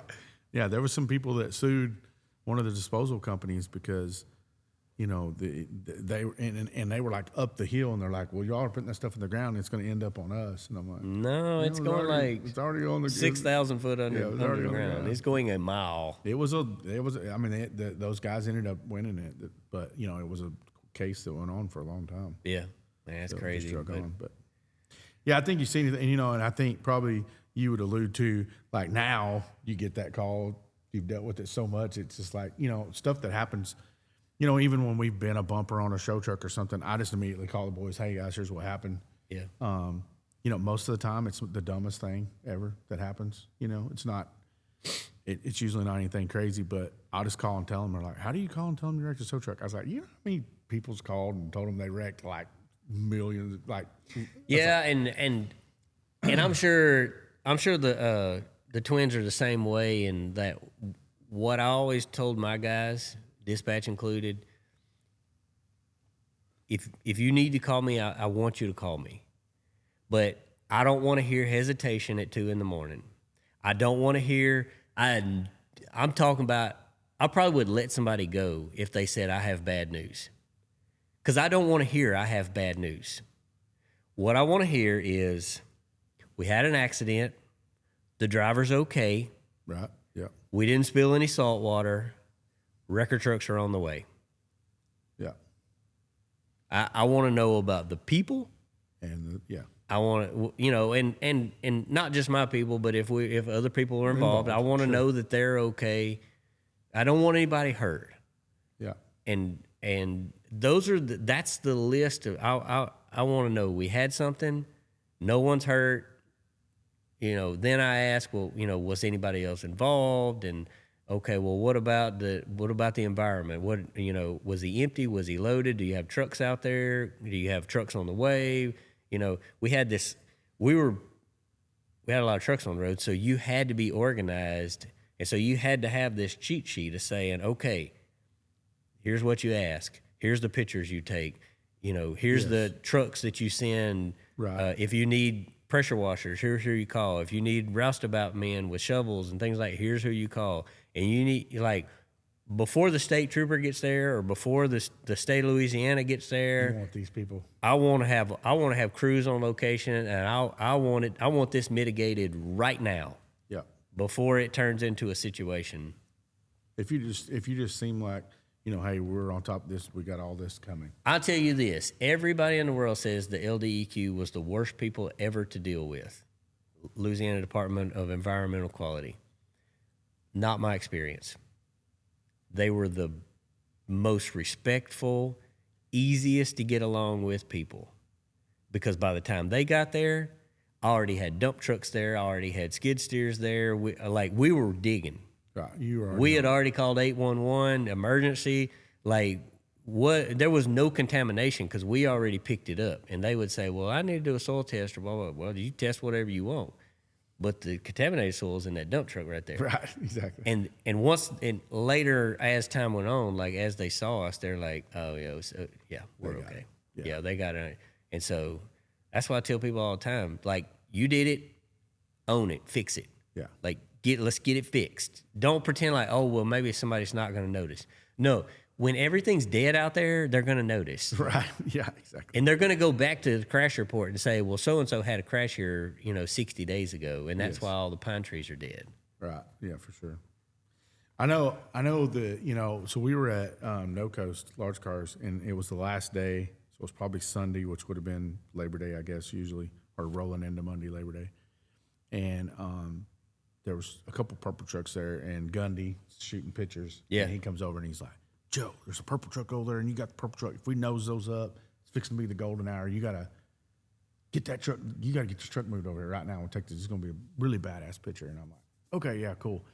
Well, I hadn't started it all weekend. I had to jump it off, like it would, because I was having battery problems with it, because it was at new gen, and by the time we got it, the batteries you need new batteries. They were done, yeah. So I jump it off, and when we parked it, JR and Bobby were like, "Man, your bumpers, it's just not level right here. We could never get it set level." And he said, "Well, let's just throw a board under it, so it would look good in pictures, so the bumper set right." So we put a board on the far inside of the tire. And he said, when you leave, just make sure you pull off of it. Oh, yeah, I already know. I backed up, and I hear, wow, and I'm like, what did I even hit? Hey, it come out from that tire and flipped up just like they do, but it stuck in the ground and folded that bumper out on that truck. I mean, like bad. And I mean, people all over the shows like, they were like, he didn't raise his front end up. I was like, no, I did raise it up. But yeah, it just bent it. And anyway, everybody comes down there, and Gundy's like, yeah, maybe we don't worry about the picture. And I was like, if I hadn't gotten in a hurry, it ain't his fault. But I mean, I did get in a hurry, and that's where it happened. But it always happens when you get in a hurry. Hey, funny story about that bumper. Me and JR's right-hand man there, Taryn, that does all this stuff. Yep. I went to Lifetime that next morning, and we took a forklift. We had to come along, was going this way, and a strap pulling over here. Hey, it took us 3 hours, but that bumper's still on there. Not a lot of people even know. Really? It's still on there. I mean, if you really look, there's some kinks in it, but you got to really look. Oh, be dang. Yeah, that bumper's still on it. That's crazy. We fixed it, but I was around a guy. There was a guy in my childhood that was my dad's friend, and he actually got me into trucking, actually, but Larry Dill was his name, and he was really good at straightening stuff. He fixed we had a lot of junk, that we fixed, my dad and him, and he'd be like, if you bent something this way, you got to pull it that way, and you got to have a jack under here and pushing up on the part that bent, and you got to do it all at the same time, a couple clicks at a time. So we got pretty good at straightening stuff. I learned that from him, but Taryn knows how to do that kind of stuff too. So he's like, yeah, if we put a forklift under here and then jack it over here, I feel like so. We fixed it. I mean, if you looked at it, you could see it's messed up. But if you don't know it, that's interesting. I mean, I've done counter shoots with it with a bent up bumper. With a bent up bumper, but I mean, honestly, as long as the light's right, it don't look bent up. So yeah. If it does, we don't take pictures on that side. Yeah, this is my good side. Yeah. I was gonna go do a shoot with somebody. It ended up not happening, but I told the boys, I said, I'm going to steal this bumper off the X and put on it and go up and do the shoot, and then I'll come back and switch them back out. And we probably need to buy a bumper and put on it, but I was like. Now everybody's going to be looking for it. Well, it's out now. The cat's out of the bag. Yeah, they're going to be like. Hey, you want to know what else is funny? Is not, and I asked for it. I was like, does anybody all right, who's got the picture of the bent bumper at the show? Nobody took a picture of that. Really? I can't believe it. I was like, I know somebody's got it, and like literally everybody's like, hey, we would give it to you if you had it. I said, I want to post it because it's something that happened. I'm gonna send a picture of my airlines all put together. I'm gonna show that to you. Yeah. Yeah. That's the only time they didn't. Usually you bend a bumper, everybody's over there. Yeah. So. Yeah. Well, we covered a lot of ground today. I think we did. Yeah. We got old Don Wood sitting here riding beside us. I don't know if you can see it on camera. Yep. Oh, Donnie's here in spirit. Donnie's a good guy, man. The best. I really like Donnie. He's the best. To end up in a place, when I was talking earlier about going to Mid-America, and they started talking about, they're like, well, we get all this feedback. They said, hey, we don't care about trophies. We want that feedback of talking to people. Yeah. And so really, like you said, it's the friends, it's the people. We can park a truck anywhere in America. I can call and say, hey, we're coming through. Where could I park? Oh, go to my friend Jimmy John's and park in his yard. We'll come get you. Or, hey, my other pickup's over there. Drive it to the motel. Yep. We breaking down. Sometimes some people's called us for help, and we've definitely helped people out. But sometimes we're too busy. But I'll be like, well, call this guy. They're closer to where you're broke down or whatever. Yeah. But just the people we know. And then like kind of now we're just kind of more like the stuff we've done with Lifetime. We're just kind of more into like products and being involved in that kind of stuff. And, you know, like this year we had 2 trucks indoors. Honestly, as far as mats goes for me, that's the way to go. What do I got to do to get indoors? You know what I mean? Yeah. I think I might put the 100K indoors this next year. Well, you should be able to do that super easy. I mean, yeah. You know what I mean? And the thing about indoors is too that you would, it's 9 to 5. And then you can walk out of there. You don't gotta worry about going. You can go out to the light show if you want to, but you don't got to be out there for that. You know what? I think I'm gonna. I think I might ask to put it in Rush's booth with my new trailer. Yeah. My new cattle trailer. My new old cattle trailer. That'd be a good place to put it. Yeah. I don't know. Yeah, I mean that's the thing about it. You know, and a lot of people. I actually had a kid come up and he was like, "How do you get to be Truck Show Joe?" And I said, "Hey man, I don't know. A lot of stuff had to fall into place." Old Joe gave me the name. Yeah, Old Joe gave me the name. But I said, the only thing I do regret about it, I wished I could have been Truck Show Joe 10 years ago. Yeah. You know what I mean? Yeah. I mean, I hate that I had to be nearly 50, you know, to get there because I would be in a little bit. I'm in the best physical shape I've really been in, but like you just get a little, you know, the age shows up sometimes, especially on those late nights, which you really got to do too. That's the thing about it. You got to be there all day and you got to go out at night to make some of those connections. But I said, man, he goes, well, how do I, the thing he asked me that I thought was cool, he goes, well, how do I get a booth spot? I said, hey man, it's probably pretty easy. I said, but you just got to know who to ask. I was like, walk around this show and look at these booths and go find somebody. Hey, maybe you don't know who they are. Maybe you never heard of them. You know, but like if they're making this ornament right here, say, hey, I'd like to put 3 of those on my truck. You think we could work something out and I come in your booth next year by doing that? Hey, okay. They might be looking for a truck to display those on. Yeah. You know what I mean? If it's the right truck. Yeah, and I was like, so, you know, you really just got to ask. I said, there's probably somebody here that was like, God, I wish we could get a truck. Yeah. And little do they know, there's a guy walking around who's like, I wish I could bring my truck in here. You know what I mean? He said, you just got to be. Because everybody wants to be outside. A lot of people want to be outside. But they think they do. They think they do. In my opinion. Until you go outside and you're like, think I'd rather go inside. The inside, you're cleaning. You do have to clean every day. That's one misconception about being inside, I will say. There's a dust or something that comes off the carpet. It's very weird. But you will have to dust down. But you can literally do it with a feather duster. But there is a dust that, like, so you'll show all day, leave that end of the day, you come in early the next morning, about 30 minutes before the show. Wipe it down. There's just a dust on it that comes from, I don't know where. From the air conditioner, I guess. Hey, whatever, yeah. And then you just dust it down. And then, you know, you'll have to, there's fingerprints from all the people. Oh, yeah, everybody got to touch it. Yeah, so and hey, after about 5 shows, you know where those are, all along the back and the side that's on the walkway. You know what I mean? You figure out. Yeah. But yeah, wipe it down. So I don't know. People ask me questions like that, and I'm like, it's probably easier than you think, man. You know, you just you need to find somebody that needs something, and something that you want to do too. So you just got to kind of put it together. So. Well, that's cool. Well. Yeah, let's call it. Yeah, I think we've covered a lot of ground today. I feel like we covered a lot of ground. I wanted to come clean with America that I drove off with my airlines. Well, I wanted to know how you became Truck Show Joe. Well, we've covered that. It's quite disappointing to hear that it had nothing to do with truck shows. Hey, I will say one thing about that. When I come to Matt's the first time when I parked beside y'all, I'm hauling the truck on the back. Clayton Heiss come in, and I think somebody else came in. We actually saw y'all at the Loves because Jacob was making. Jacob was making fun of me. It was like 4 a.m. Yeah, well, and we pulled in, and I was like, "Well, hell, there's Truck Show Joe right there." Yeah.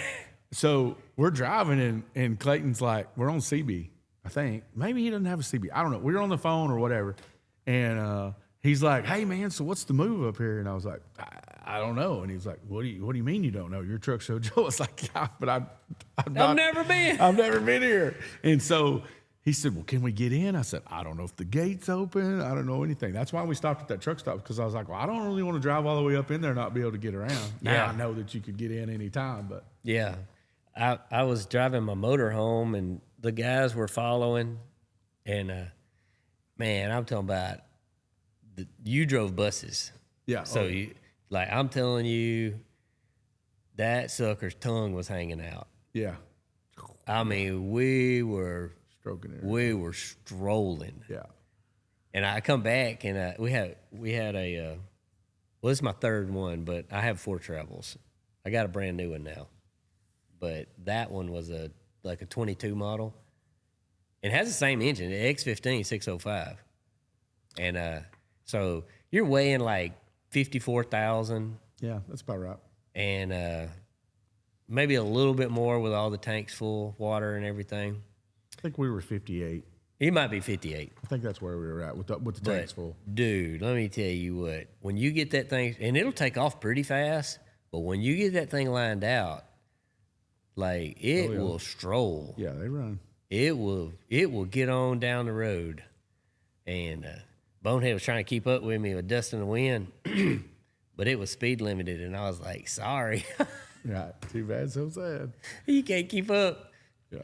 So, anyways. Yeah, that's why we pulled over there, because I was like, I don't know what we should do. And we had kind of been asleep for like 30 or 40 minutes, and Jacob was like, get your stuff together. You can run with the big boys. And I actually really did. I was like, dude, I've been waiting for this my whole life. But I was also like, I'm pretty sleepy. That's too. so good. I'm also pretty sleepy. So yeah, I said, well, we're just gonna wait. Good. Yeah. Anyway. Oh man, that's so good. Yeah.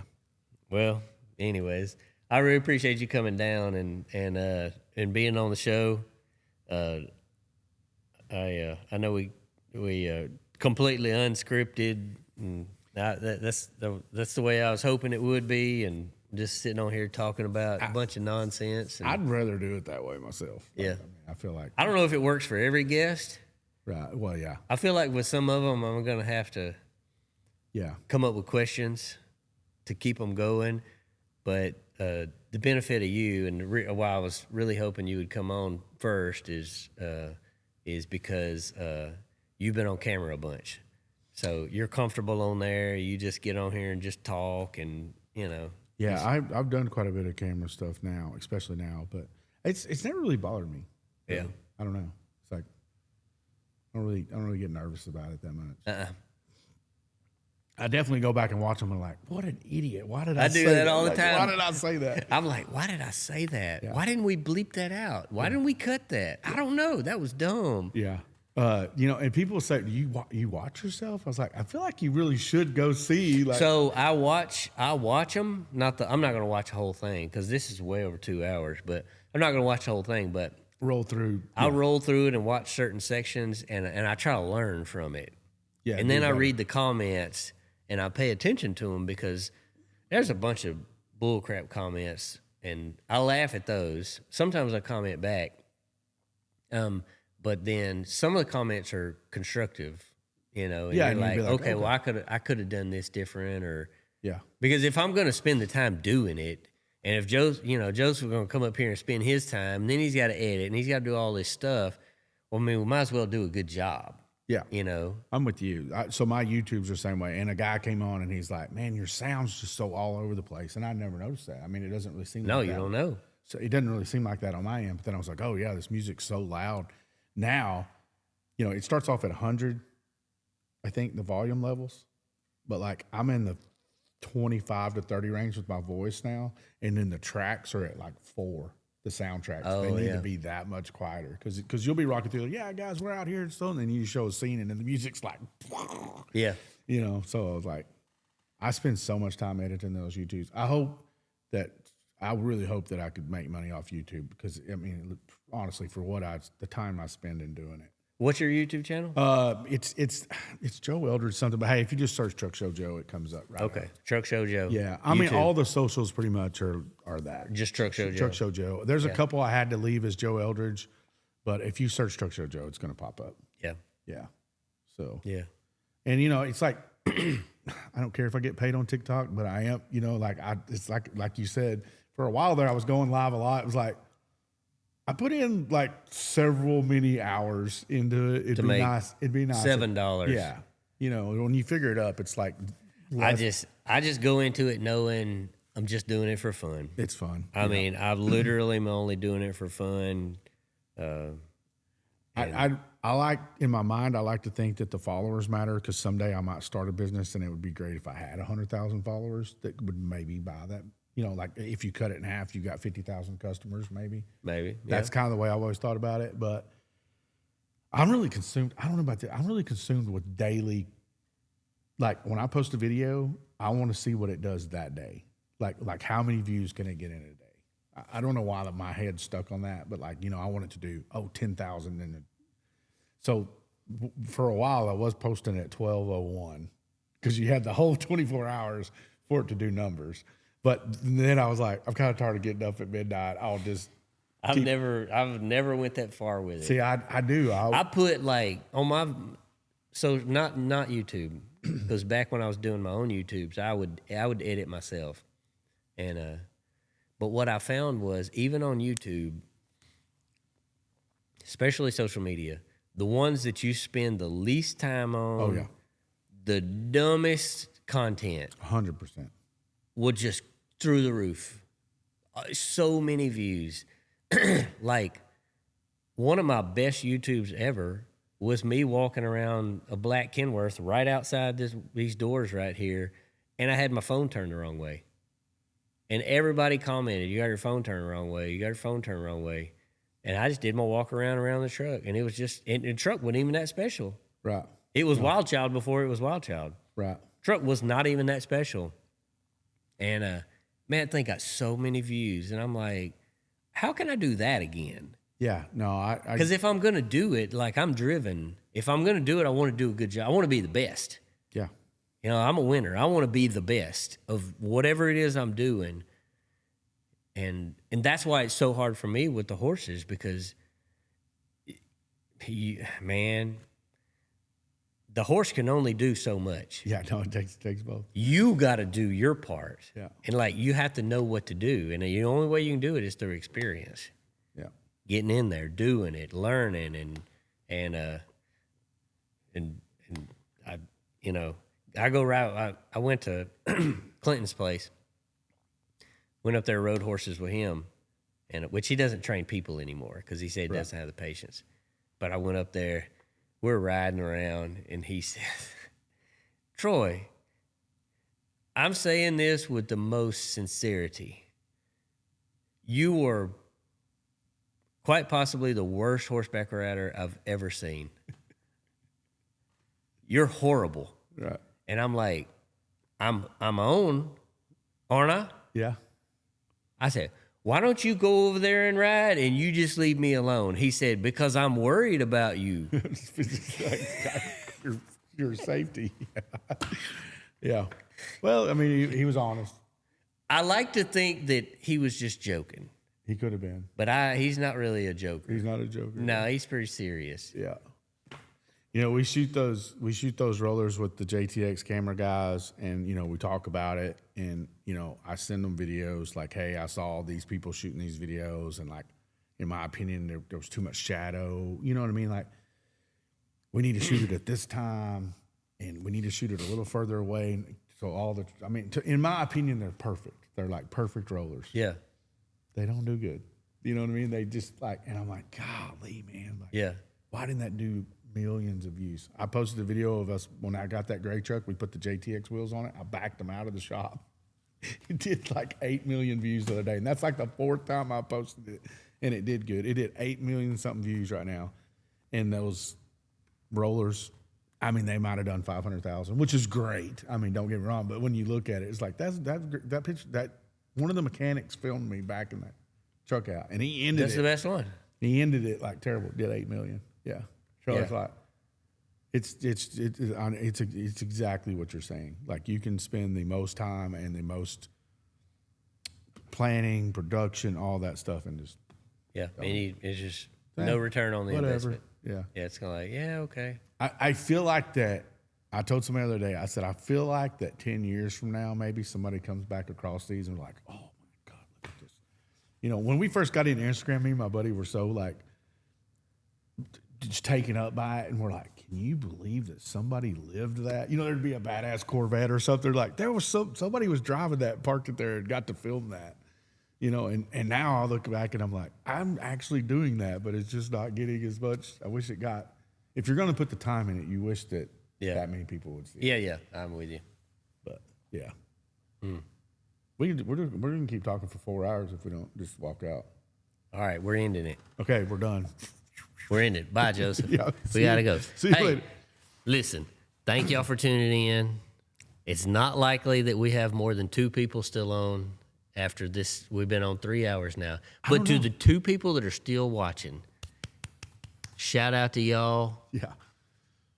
Thank y'all. And go follow Truck Show Joe and subscribe to his YouTube channel because he said that's what's most important to him. We need to get that cooking. Yeah. Hey, Hater made me give out some merch one night on TikTok Live. He's like, Joe's going to give out all this free stuff. I ended up having to send some merch to this guy, which I don't ever do because it's hard for me to get merch from Southern. But he's like, I had to send some stuff out because Jacob made me promise. So, but if you can prove you were on here the full 3 hours, you're going to send them something? We're going to send them something. I'm going to do that because you know what? I don't even have any Southern merch. How about that? You're going to prove that you were on here for 3 hours? Yes. I have video proof. I'm here. I've been here the whole time. I feel like it was a hologram. I feel like I at least need a hat or something. Well, you're not going to get one today. I can promise you that. Hey, shout out to Jennifer Barron at Red Devil. She does do all my merch. I will say that. Yeah. Yeah. So she's episode 3. Yeah, she's going to be. You're going to get to meet her soon. You're going to get. That's why I have the female mannequin. Hey, whatever you say. I don't know what's going on with that mannequin. Here's the deal. Here's the truth. And then we're signing off for real. Truck Show Joe brought the female mannequin. I do not remember bringing that. He brought the mannequin. There's no video proof of that. I got cameras all in this whole place. So, we're on camera, right? So, guys and gals, y'all know he's got a lot of followers on TikTok. We're going to need to see the TikTok video of me delivering said mannequin. If you can produce that video, then I'll own up to it. We should take a TikTok of me unloading the mannequin out of the back of your truck. Hey, we'll set it up right now and stage it. All right.